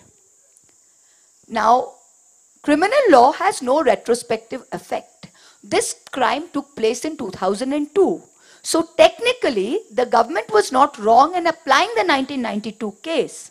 But at the same time, nothing forced them to give them remission. They could have come and said that, look, they're up for remission, but the law 376G, which is the gang rape clause, there's been no amendment. The same crime, they are being still, the crime is as horrific. So in 2014, if they're not up, then by that standard, we don't think that even though it's come to the board, I don't have to, you've come to an interview, but I don't have to clear you. So they could have said no. This was perfectly within the domain of the executive. So this is where it may not be illegal, but it was definitely immoral and unjust. The third thing is, again, the question of legality.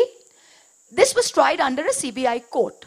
The Gujarat police, if you remember, there were 12 to 16 defects in the investigation. They wanted to file a closure report. Bilkis Bano, brave soul that she is, said this can't go on. She went to the Supreme Court, got a CBI, it was handed over to the CBI, handed over to the state of Maharashtra. 2008, they were convicted by a CBI court. What is the law? The law is very clear. Anything which is done under the Delhi Police Special Establishments Act, under which the CBI comes, you have to get permission from the trial judge, either who was presiding over the case or who is the judge today. Justice Salvi, who convicted them, said very clearly that he was not asked on the remission. And we do not know if the current judge was asked. Second point on legality, the union government has to be consulted on remission. Again, we do not know. The problem with this case is the remission order, even till today, has not been made public. When we are asked, people ask me, why are you bothered? Arey, Bilkis to jayegi. Bilkis should go for court. Bilkis should file a review petition. Yes, Bilkis should file a review petition. Locus is given to 3 people. The CBI, the state government and Bilkis to file a review petition. But if the remission order is not made public, how on earth is Bilkis supposed to file a review petition? So are we all supposed to sit around waiting for 10 years, waiting for the Gujarat government in the largeness of his heart to make it public? So which is why we have gone to court, and the first thing we have asked is, please place on record all the facts. A, the legality of it. Was the union government consulted? Yes or no? Was the presiding judge of the trial court then, Mr. Salvi, consulted? Or the judge today consulted? Yes or no? Then we come on to what the composition of the panel was. 10-member panel. 2 sitting BJP MLAs. Yes? 3 people who were social workers, all connected to the BJP. 1 district collector reports to the Gujarat government. Superintendent of police reports to the Home Minister of Gujarat. Jail superintendent reports to the Gujarat government. Do you see how biased this is? You have the MLA come out and say, we are not really I would urge all of you to go on YouTube and see what that MLA, who was part of the remission committee, what he said. He says, हाँ ये तो संस्कारी लोग हैं, अच्छे लोग हैं, ब्राह्मण लोग हैं, और we are not sure of the fault. You are on, these people have been convicted. Nowhere ever in 2008 when it went to review, 2019 when Supreme Court Justice Deepak Gupta awarded 50 lakhs in exemplary compensation. Bombay High Court called it a massacre. Called it a massacre. You are on the remission committee and you're not sure. The first thing that you have to do is to believe that they are convicts. Are you sitting on a remission committee of people who are innocent? What are we talking about? Please understand the facts of this case. The problem is people say, itna padhai kyun karti ho? Arey padhai karna padta hai, janna padta hai. I heard somebody just now saying Rajiv Gandhi's policy of, what was he just saying? Huh? Sterilite was not Rajiv Gandhi, it was Sanjay Gandhi. Please educate. It is very sad if people like us here sitting in Kasauli Fest mess up Sanjay Gandhi for Rajiv Gandhi. Remember Turkman Gate? Remember what happened. Remember sterilization, Nasbandi. These are all part of our history. And if all of us sitting here don't know what happened with Bilkis, 30 years ago, somebody will stand up and say, "Oh, jo Bano thi, they will mix up the Shah Bano case with Bilkis Bano. They will say Bano Bano." So please understand, it is important sitting here that we go into this. So let's understand the legality of it. And second, the unjustness. What may always be legal may not be immoral, may not be moral and just. So we are fighting for that. That's why we've gone to the Supreme Court. And if we had no locus, they wouldn't have issued notice, they would have thrown it out. The fact that we've got notice issued means we have a case.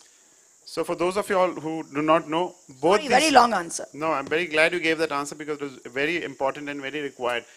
For those of you who do not know, both these women have gone to the Supreme Court against this court, for this case. And they are being asked, and that is the only thing that the men in their response have said, what is their locus? So the whole question is, of course, what is anybody's locus in any case then? If you all stand aside and wait for the structures of the law and the process of the law to unfold, as it does normally in this country, then nothing will ever get done.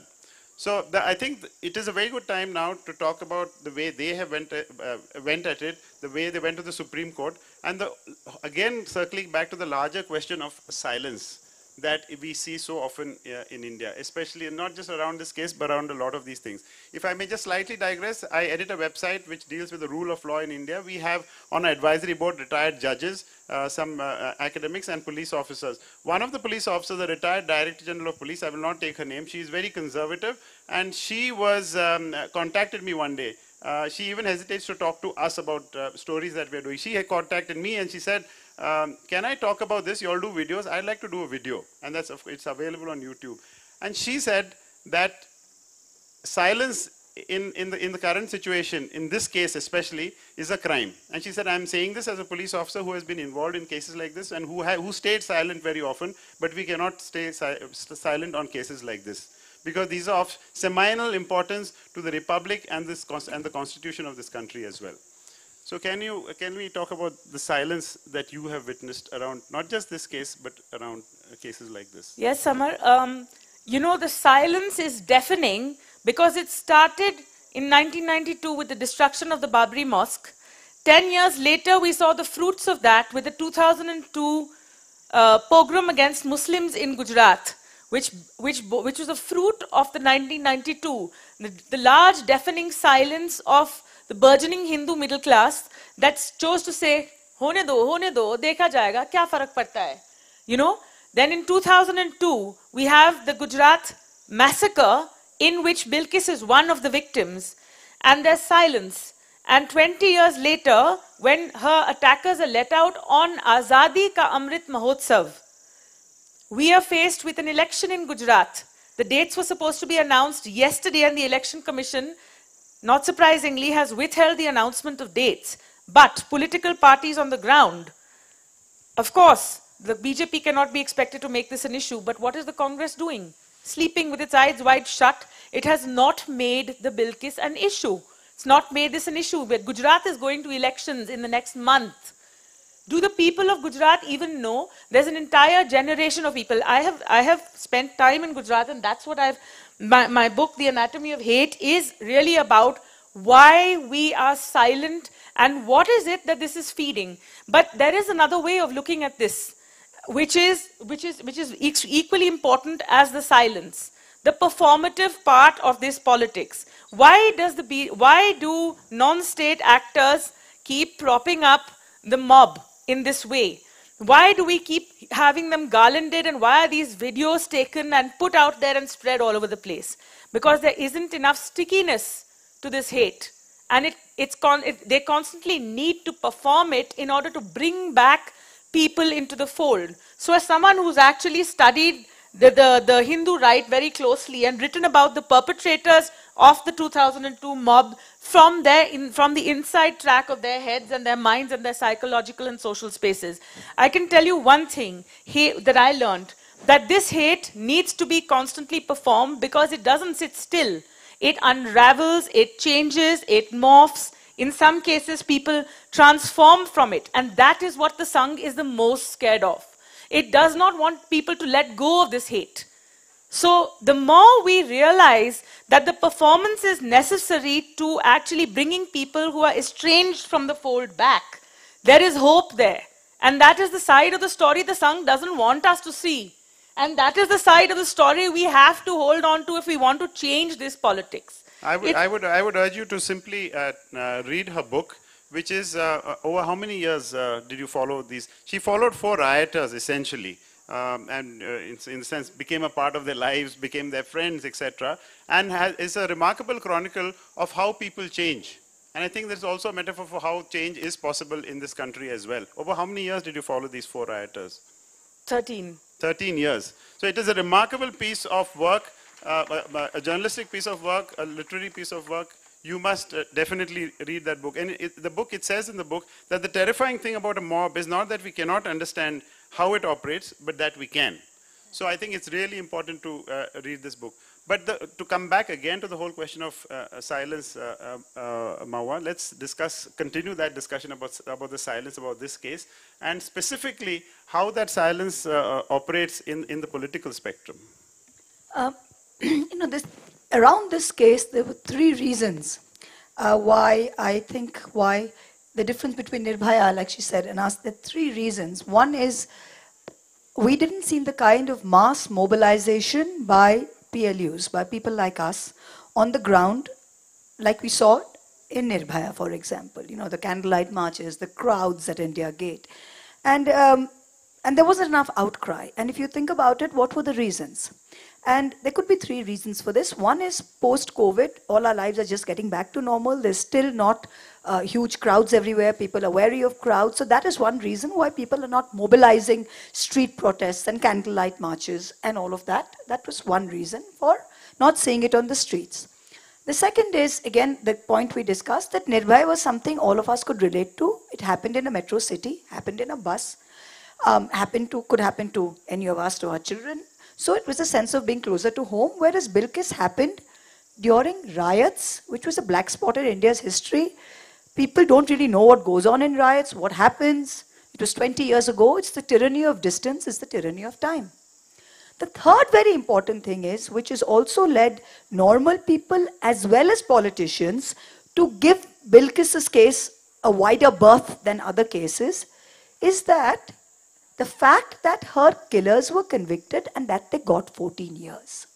So in a country where people don't get justice in so many cases, the fact that they got 14 years is somehow making up in people's minds for the fact that they should have been in for life. The point is, kuch to mila, 14 saal to tha. Aisa nahi ki kuch nahi hua, right? So the point is that the fact that they've served 14, but life is life. Life doesn't mean 14 or 15 or 16 or 18 or some kind of plea bargaining, especially in massacres like this, in heinous crimes like this. But in somehow, in even politicians' minds, as well as in life as a normal people, Bilkis is not really the case, the cause célèbre, the case to take up, because it's like, arey, conviction to hua tha. Plus 14 saal to the. Plus, she's a Muslim woman. She's a Muslim woman from a village called Randikpur, which doesn't matter to the rest of us. And I asked that question. I remember tweeting this and getting a lot of flack for it, saying, why are you communalizing the issue? And I said, India had better make up its mind whether Bilkis is an Indian or a Muslim. If she's a woman or a Muslim. Because if she's a woman, make up your mind. Is she a woman or a Muslim? Because if she's a woman, Azadi Ka Amrit Mahotsav is all about women, about Nari Shakti, about empowering women. We had our Prime Minister on the 15th of August stand up on the ramparts of the Mine Fort and say this Mansik Vikriti, which makes us mistreat women, this is what we must change. And I couldn't agree with the Prime Minister more. But then that doesn't tie in. If that's the case, then all the ruling dispensation, its ministers, its forces, its Nari Shakti Brigade, who raise their fingers and do all these histrionics in parliament, should stand up for Bilkis if she's a woman. Right? Which is not happening. That means she's not a woman. Then what is the other side? The fact that she belongs to, unfortunately, the 15% of the population who are second or third. Arey 14 saal andar de diya, bahut hai bhaiya, khush raho. Right? And this weaponization, when you talked about weaponization, when they come out, why do you garland someone when you think they've done something good? When you come home after passing an exam, you're fed a sweet. If you're failed, nobody's going to give you a mithai when you come home. No mother's going to give you a laddu if you come home with 30%. You get 80%, you get laddus. So they've obviously done something good in the eyes of all these people. Right? So this is important. It's sending a message. Rape is an impact crime. It affects society. So it's not just Bilkis who's changed her home 30 times, 20 times after this. The entire village is on the run. They all feel insecure.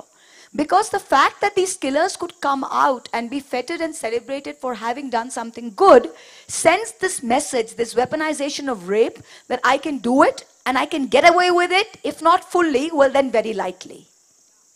Right? So this is exactly what it is, and this is what we must understand. Understand the facts. Only when we know the facts, only when we are informed is when we can do something. You know, when I was entering politics, a lot of people said, oh, politics is so dirty, why don't you get involved with an NGO? But the issue is, if you're with the best of NGOs, you can affect 6,000 people. If you do politics right and you can change policy, you can affect millions. This is a thing of scale. So I always say that about knowledge. If you are better informed, the change you can bring about is always better. I mean, emotion armed with information is always brings about better change than pure emotion. So that's something where I think all of us need to, you know, move on. So I actually greatly admire politicians because they do what someone like me has not done and possibly will never do, which is go out and walk the talk, which is what she has done, and which is what all politicians do. But this is, I think, particularly exceptional because she uses the facts that she has at her command and deploys them in making an argument. As someone who has gone out and stood for election and represents the people as well. This case, as we were saying, we'll shift the conversation a bit, because this case, as we were saying earlier, also represents a disunity, a schism in this country, whether you like it or not. And whatever the facts of the case are, however we look at it, it represents a disunity. Are there any opportunities for common ground, for unity in the light of a case like this? We'll begin with you, Revati, because Revati is doing something very interesting. Again, she's doing something that I think I would never have done. She has been living for the last, how long have you been in Shamli? 2 years. 2 years she's been living in Shamli, Uttar Pradesh, which was one of the sites of the Muzaffarnagar riots. And her experiment that she's trying there is to get communities together. And these videos are out on YouTube. I was fascinatedly watching one of these recently, where you're talking to locals who are saying, they urge them to go to the other person's house for the festival or host a festival for the others. And many of them have never, even though they live there, don't appear to have ever gone to each other's houses. And just the experiences that they talk about going to each one's houses and experiencing their hospitality is quite remarkable. Talk to us a bit about what you're trying in a place which was as riven and radicalized as Shamli. Well, I chose to work and live in Shamli because it is radicalized in terms of caste, religion, and gender. And we work at all three intersections. And the reason for going there is to say, if we do not like this politics, this orgiastic fantasy of hate, how are we going to undo it one bit at a time? So let's choose a very polarized district. And let's see what we can do in that district. And if we can do that, it can multiply elsewhere. But what we're trying to do is, what I realized is that all of us left liberals are very good at talking to each other. What does the Sangh Parivar do? It talks to people unlike themselves, and that's how it expands. And we talk to each other, pat each other on the back, and Samar, you say Mahua, great, and I say Mahua and Samar, great, and then that's it, and we go home. And we don't talk to people who are unlike us. But how do you talk to people who are unlike yourself without preaching from a pulpit, without standing on a pedestal and making them feel small, without making them feel inadequate for not having the opportunities that we have to be born into an environment and with the exposure to think and contextualize the politics we live in, to see the performance of it and to join the dots. So how do we do that? We have to do that by, what I realized is that our constitutionally enshrined values of secularism, justice, fraternity, socialism, those words were perhaps in some sense slapped on from the top by an educated elite, but it was up to the rest of us to actually hold that and make those values tangible, living, breathing objects that help people improve their everyday dal, roti, pani. Otherwise, people in the villages where we talk, and we say, sir, hey, yaar, haan, very good idea, very good. Arey, bahut acha hai, Didi, bahut acha baat kar rahe ho. But after 2 minutes, it goes in from one ear and out the other ear, unless you can make those values have some stickiness, give it a utilitarianism. So what we're trying to do is to say, okay, if you in this particular village in Shamli come from, let's say, a Kashyap Jati, an OBC caste, and you want to file a case because you've been beaten up by the Jats, a dominant caste, but also OBC. You've been beaten up by them, you go and file a case, and the policeman happens to be from your caste, so you're lucky. So you try and then vote in the next panchayat election for someone from your caste. That is going to be very short-lived dividends for you. Unless we show people that building a fraternity that is not feudal, that is not based on just your caste or your religion, can have tangible benefits, we're failing at actually bringing the constitution back to the ground. How do you do that though? So how are you doing it? Yeah, so what we're doing is, we started in the middle of the pandemic. So the first thing we did was to address health, because health was broken. The primary health centers and the sub-centers were not functioning. The district hospital was set up for the first time in the middle of the pandemic. Out of 40 doctors' posts, 38 were vacant. So we said, okay, we are going to tell people that if you band together across different castes and religions, you can actually get your health system to start, and you can get doctors to come and treat you for free. How do we do that? We ran a signature campaign, got 6,111 signatures from across 43 villages, took those to the district magistrate. And we said, here's a petition, and we are demanding one thing. Until you can fix the local hospitals and sub-centers in the villages, hold free health camps. Once she said yes, because of the pressure of all of these signatures, and because she believed in the idea, therefore these health camps started to get set up. So people saw that a fraternity of many castes and many religions was giving them something that they could use. A free health camp where they could get checkups. And in a district where there are no public health professionals, she got private practitioners to do this. Because they were beholden to her perhaps for, various permissions, challans, whatever reason. I don't know the reason. The fact is, we could use this to counter-proselytize and tell people, this is how a fraternity matters. This is how the constitution can get some stickiness on the ground. When we say join together and form a sangathan, a brotherhood, a sisterhood that consists of many castes, many religions, it can allow the system to bend and bring doctors to you. Later it can help fix your subsystem, which is what we're doing, or sub-center, which is what we're doing now. Slowly we can show people how stitching together a fraternity like this can make them safer, help them file cases when they get bashed by a dominant caste. All of those things, when they see it working on the ground, then we can stitch the ideas of the constitution to that. But first, there has to be a utilitarianism. The problem with us is we talk, and we are not actually a reading, writing society. We are not a social contract-based society. So we brought in a liberal idea from the West of a constitution, but we haven't given it teeth. We haven't smashed the feudal, patriarchal norms in order to make these values walk on the ground. That's what we're trying to do. It's an uphill task. Don't ask me how we're going to do it or if we succeed. All I know is we're trying. Is this what do you think? Do you think this is something that can be duplicated? Because much as I admire it, I have my doubts whether this is something that can be sustained and duplicated. I want to answer that. Okay. 3 days ago, we had a health camp with people from a denotified criminal tribe, people who've been oppressed for a century and a half, labeled as criminal tribes, the Bavarias. We used to sit with them, and they used to sit under posters of the RSS ideologues, Hegdewar and Golwalkar. 2 of those leaders walked out of that Sangathan and into ours. Last week, they made fiery speeches at the health camp about the need for a fraternity that stitches people together across different castes and communities. We didn't ask them to do this. In April this year, we gave each of our leaders in the 15 villages in one urban area that we work in 1,000 rupees each to hold iftars and Eid Milans for Muslims. And we gave these to Hindus who are big fans of the present regime and its diet of hate. They held iftars. A woman who was previously part of this fan club of the present regime held an iftar in her home for 75 Muslims.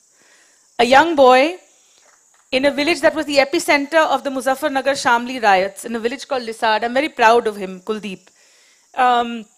He held an iftar for the one remaining Muslim in a family, despite the fact that during the riots, his village was overtaken by the mobs. They were not too unhappy with having seen the Muslims being pushed out of his village, and he was duped by a Muslim. They bought land from a fleeing Muslim, but he had sold it to someone else. So he had a personal grouse against Muslims. He put that aside to hold an iftar for the one remaining Muslim in his village and his friends this Eid. So things can change. The problem is when we look at the big picture, it's so scary that we don't want to try. What? The big picture? You know, there is no big picture. It's all little pixels making up pictures. So, like I said, when there really is no big picture. It's human beings sitting in groups everywhere that make up the polity. So there could be 3 people sitting in a tea shop, and there are millions of these tea shops which multiply. So I do agree with the fact that the only way there's going to be no magic wand which is going to come away and say, all right, the present dispensation goes. The problem is not just the present dispensation, it's the crores of people who vote for the present dispensation. Are you also going to make them go away? Yeah, you can't. So the question is all these little things which make up, and it's up to all of us, where I think the big picture is change. Now you can do it with an NGO, you can do it with whichever way, but all of us have to realize what's right and wrong and stick up for what's right and wrong. And we have to do it as part of our daily lives, because the problem is when we're all leading daily lives, we don't have time to, it's almost fashionable in our circles. I have people who come to me and say, oh, you know, I'm really not into politics. I don't really interest politics, but aap mujhe bahut achhe lagte. So it irritates me so much, I almost feel like slapping them. I'm just like, kya achhi lagti? Maine aankh achha lagta hai, aankhein achhe lagte, kya achhe lagte? Right? Kya, you want to hear a speech? So cinema dekh lijiye na. Kya acha lagta hai aapko? Because the only people who can say politics does not affect them and they can remain apolitical is because their privilege encapsulates them in a bubble where they are removed from politics. You are removed from politics because you don't depend on politics for a basic right to education. You can afford to change your children to a good school, no matter who, whether it's BJP, Congress, TMC in power. You don't care, right? You can come to the Kasauli Club and have a drink in the evening, whether it's whoever it is, it doesn't matter. So because our wealth, our education, our pedigree, our elitism insulates us in bubbles that we can even make ridiculous remarks like we're not political. You're part of the polity. Everybody is political, right? So it doesn't mean that politics doesn't mean that I've got to go out with a jhanda saying TMC or BJP or Congress. Politics means caring for the polity and deciding what's right and wrong for this country we all live in. So in a sense, we all have to be political, and that is the big picture. That's all there is to it. Excellent, thank you. We'll open up for questions. May I request you to simply quickly ask your questions so we can get as many as possible in. Please avoid giving lectures to our guests. Please ask them questions and they'd be happy to answer. Yes, please. I'm sorry to be a bit, but please let's keep it to no thoughts, just questions. Thank you. I know you're asking for only questions, but I'm sorry, I'll have to remind you that Ms. Lal mentioned about silence and the problem it creates when you don't speak up for others who are oppressed. Ma'am, I'm sorry, you took the date as 1992. I would like to remind you what happened in 1984. So let us not forget that. I think we have, I am also a social activist in Punjab. We look after our Muslim friends, Hindu friends, Christian friends in the same light. I only hope that 1992 was only 8 years later than 84. You remembered 1992. I hope after 8 years you don't forget 1992. We must also remember 1984. You have taken up this fantastic case of Bilkis Bano. There were many who were raped in 1984 who still haven't got justice. Fulka, of course, is fighting for whatever it is happening. But this is one of the things that even Mahua mentioned, that let us get our facts also correct. 1984 doesn't need to be forgotten. Thank you. Thank you for that. No, of course 1984 doesn't need to be forgotten, and thank you for reminding us all. I'm very, very well aware of that. I have written about it extensively. But the reason I chose to start with 1992 because I'm mapping the diet of Hindu hate that has become majoritarian. And 1984, in a sense, was a precursor to that because it's always Hindu versus someone. Hindu versus Sikh, Hindu versus Christian, Hindu versus tribal, Hindu versus someone or the other. So yes, in that sense, 1984 was a precursor to what we saw in 1992, but in a slightly modified, different version. And I also do not think that it's essential for us to get into a whataboutery of let's include every pogrom that happened. 1984 was horrendous, and I'm not exonerating it or holding a brief for anyone that was participant in that. I'm only saying let's map where we are today. And in that context, I use 1992 as a benchmark, not the only. Thank you. So on that today note, and on the silence note, there was another silence about 85 years ago in Europe. Did history teach us anything about how to not remain silent? What can we do now? Because there were people like me who participated in the silence then, and I guess I'm participating in the silence now. So does history teach us anything, or do we, well, just talk? Oh, history, I remember giving a speech in Parliament, and it was called The Great Betrayal. And in that speech, I had talked about how we were celebrating the anniversary of the Holocaust, and all the remaining survivors, there were 20 of them, whatever, who had gone. And they said that the fact that we are here today, let the world never forget. That was the most important lesson, is that we do not forget. And everyone who was part of the Holocaust, so it's not that it wasn't just Goebbels, and it wasn't just Hitler, and it wasn't just Göring. It was every single person who pressed the button of an incinerator. If you think about it, there was a company that made incinerators. And it was a very wealthy German family that made these incinerators. And they were so happy that they were creating these state-of-the-art incinerators that they completely forgot to think about what use these incinerators were being put to. So instead of killing being able to burn 100 bodies in an hour, they were being able to burn 200 bodies in an hour. So I think the same thing happens to us as well, is when we are thinking of, not to say anything against Aadhaar or anything, when we are thinking of efficiency of certain technologies, and we say, we don't stop. Even people in business, technocrats, bureaucrats, they're trying to make a system more efficient without realizing what is that efficiency being used for. And that is something that history should teach us, that all of us, we're all equally culpable. It wasn't just that you were manufacturing an incinerator. What was it being put to? You knew what was being put to, right? So when you are talking about a technology that is mapping a person's gender and his caste and his religion to his voting preference, what is it being used to? When you're taking my name and my number, when I'm paying cash to buy something for 200 rupees, where is that database going to? Yes or no? So I think we are all culpable, and something we have to be aware of all the time. So history teaches us only as much as we want to learn. Right? As a quick aside, one of the people who funded Hitler, the family, Krupp, take a look at the railway line that runs outside here, and take a look at the ties, and take a look there, you'll find Krupp. Go ahead. My question is addressed to Revati. Revati, your experiment really raises hope. You have done so much. But my worry is, yours is a seed that has been planted. It's taken you 13 years to reach here. There is a tsunami happening in the same, the timeline of that tsunami is humongous. It's much worse than what happened. My extreme worry is that while these seeds are taking time, and they're wonderful that you're doing what you're doing, what is going to happen to the rest of India?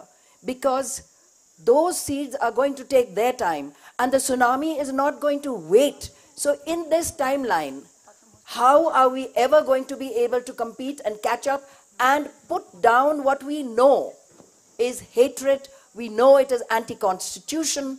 How on earth are we ever going to stop that? We must all become Revatis. No, I think we must all become our own sort of fighters of this, of these radicalized forces. I don't have an answer to that because it's not possible for one person to do more than just one tiny little bit. And yes, we are up against this massive behemoth that has swallowed us whole. But you can sit inside the throat of the beast and give it the worst throat infection. You can kill it, you can kill its gut. And let's hope we can do some of that. Madam, here we go. I was in a school, very good boarding school, and I read books, history books, and it said Akbar is kind though he was Muslim. And what are the great qualities of the purity of blood? That's the kind of books which are being written and being read. Until and unless you don't address the issues of education in school. For example, in England, religion, sex, and British history is these are compulsory subjects, and the way religion is taught is to integrate people from various societies. My question is, how hopeful are you, Mahua, that we will be a changed society from this politics of hate to one of love? So would you put it modestly 200 light years or 100 light years? No, it's nothing like that. And I think that these questions, the fact that the general public, the general voting public who presses the button and votes in the ruling dispensation thinks that it is the onus of only opposition politicians to be responsible for this is itself ridiculous. I'm sorry to say this so bluntly to you, but this is the plain fact, right? So the education policy, the central education policy is written by the central government, and different states write different policies. Now, if you read 1984, if you've read 1984, and if you see, and if you've also read, if you see how the Third Reich started, it all starts with young minds. So the idea that you have to get into young minds and change what they're thinking is an idea as old as time. And this is something we are doing. So if as a guardian or a parent, your child is in school and you look at the book and you think that there's something wrong with it, you can go and tell the school, I'm not okay with my child being taught this book. You can form a guardians forum, go to your local MLA and go to the state education minister and petition them and say that this is not history, this is bakwas, and we don't stand up for it. Why isn't there, of all the guardians, this is something that is in your hands to do? It's not something that I, as a parliamentarian, can change the education policy of what is written in a textbook when education is not on the concurrent list, it's on the state list, and the government of Himachal is writing its book thing, the government of Bengal is writing its own thing. So for example, in Bengal, when there's an example of something being written, there's a huge hue and cry and people come and this thing's written about in the papers and the education minister has to come out and give a statement saying, I'm going to look into this. So that's the kind of public pressure that does it. So that's the kind of public pressure that the public is also, it is incumbent upon you to do. It's not something that a politician can sitting here and provide hope. My job is not to provide hope. My job is to do something on the ground that you guys get hopeful about. Okay, thank you. Thank you. We're completely out of time, so we have to wind One up. second. I only want to congratulate these lovely ladies who are doing marvelous work, and I wish we all could follow you.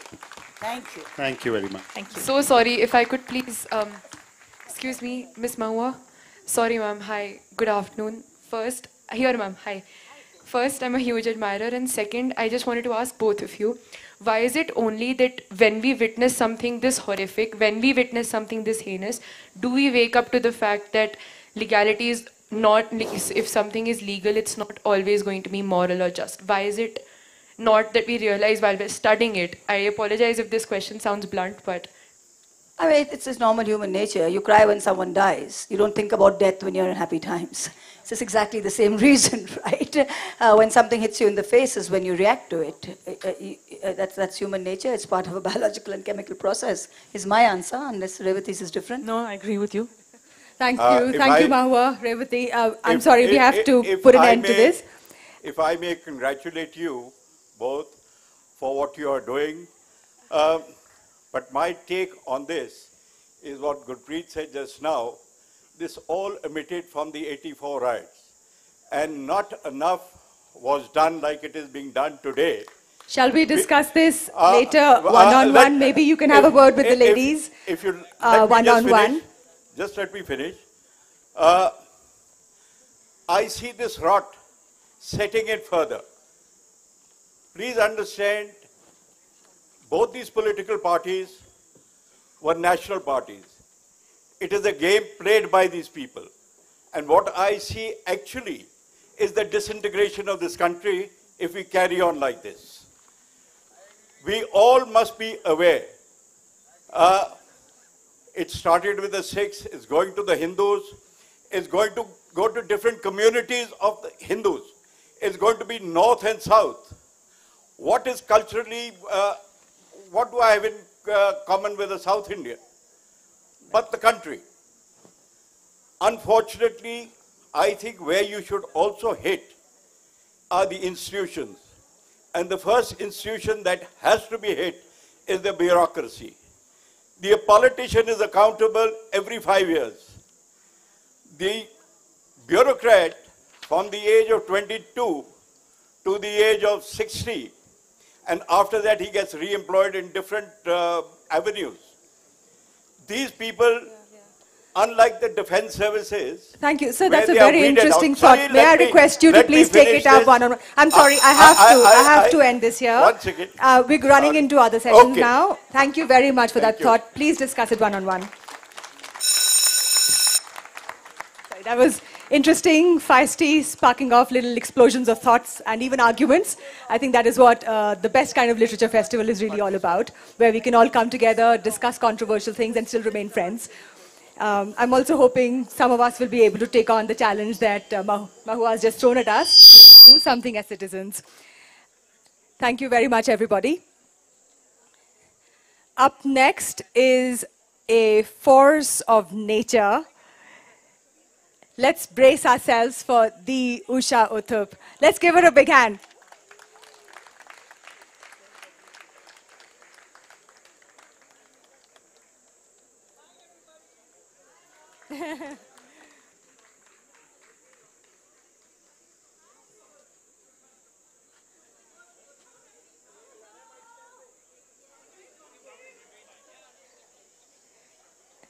With Usha Uthup in this session is going to be writer and translator Srishti Jha, who has translated Usha's biography into English. And talking to them both will be veteran journalist Malvika Sanghvi. Hi, everybody. Rambaho.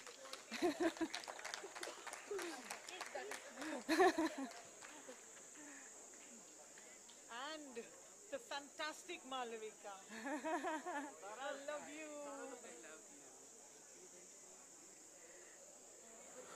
Hello. Tell them not to go. Tell whom not to go? All those. Okay, there's an order from Usha Uthup that no one is to leave this space. Please. Please stay for this session. Let's hope she sings for us. Where would you like to sit? Okay. Okay.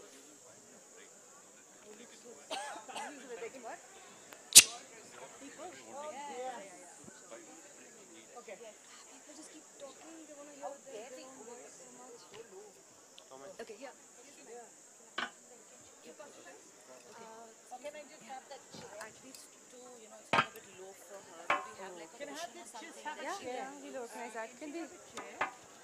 Can we put all those cushions here for you? Will that be comfortable, or do you want a chair? Okay. Okay. From the back. Okay, let's start.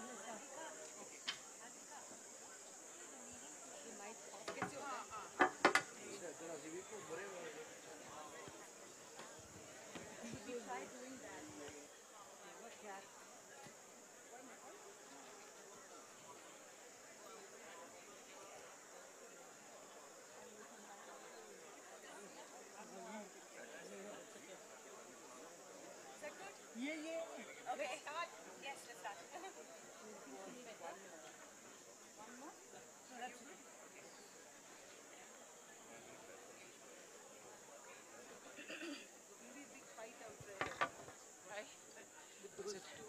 Hello, hello.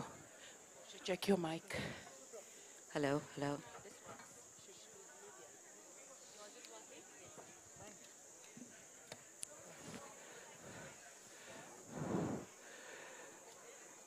Good afternoon, everybody. After that riveting, rousing session, we have a force of nature. She's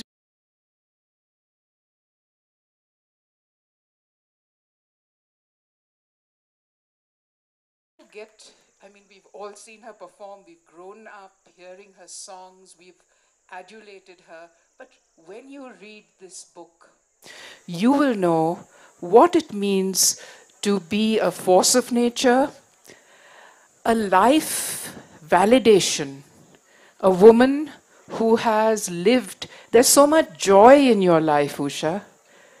And Shrishti, congratulations to you and your father.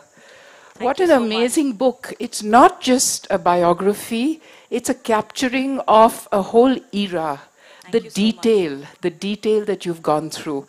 So there's a lot to talk about. And yesterday, when I did my session with Malika, I realized that we can just keep talking. So I'm going to ask Usha what she would like to talk about, because there's her family, there's Calcutta, there's Chennai, there's Bombay, there's her singing, there's her films, there's her little foibles, lots of foibles, Usha. But right away I'm going to ask her, which song do you think defines your life and why? And will you start the session with giving us a few lines from it? Which song? Hi everybody, namaskar, namaskaram, sat sri akal, salam alaikum. How proud I am today to be with all of you one more time in Kasauli, and this time for Khushwant Singh's Lit Fest. Thank you, Nilufer, for going ahead with this, and thank you so much to each and every one of you. If you feel a lump in my throat, it's true, it's there. I couldn't wait for this session, and to be here with Srishti Jha, who wrote the English. Let's have a huge big hand for somebody so young and, you know, connects the generations, and to be with someone as beautiful as Malavika. I think I've known you, and I think I've known everybody in the audience. Some of you weren't even born at that time when I started singing. 53 years of singing, ladies and gentlemen. Believe me, everybody was born and middle-aged when you started here in this so lovely. audience. I think I inspire fidelity, because there are people who have said that they held hands when they heard me singing in Trinkas or in Madras at Nine Gems or Savera Hotel or Talk of the Town in Bombay. And they say now that they're married and their great-grandchildren are holding hands and listening to the same song. So if you feel like clapping, just clap, yeah. We've had such a fantastic session just before us, yeah? And I don't know how much of badgering there's going on the side, but let me tell you something. I was just saying to somebody who is so senior and who is such an icon, Shri, let's have a big hand, ladies and gentlemen. I'm so pleased to have him here. And I was just telling him that I'm so grateful to God that we belong to the music party. And if you think that sounds corny, it doesn't actually. It really means that music brings people together, really. And with everything that has happened, you'll read it in Srishti's book. Yes, how important it is to be born Indian and to know that you were born into 17 basic languages. Which you speak all of them. Yes, and sing in all of them. And sing on all of them. And how wonderful it is to be able to just sing a song or play a tune like you would on the wonderful flute, you know, and never know what it was to have a religion for that, really. I'm so grateful to all of you, because it's not just a question of being a nightclub singer.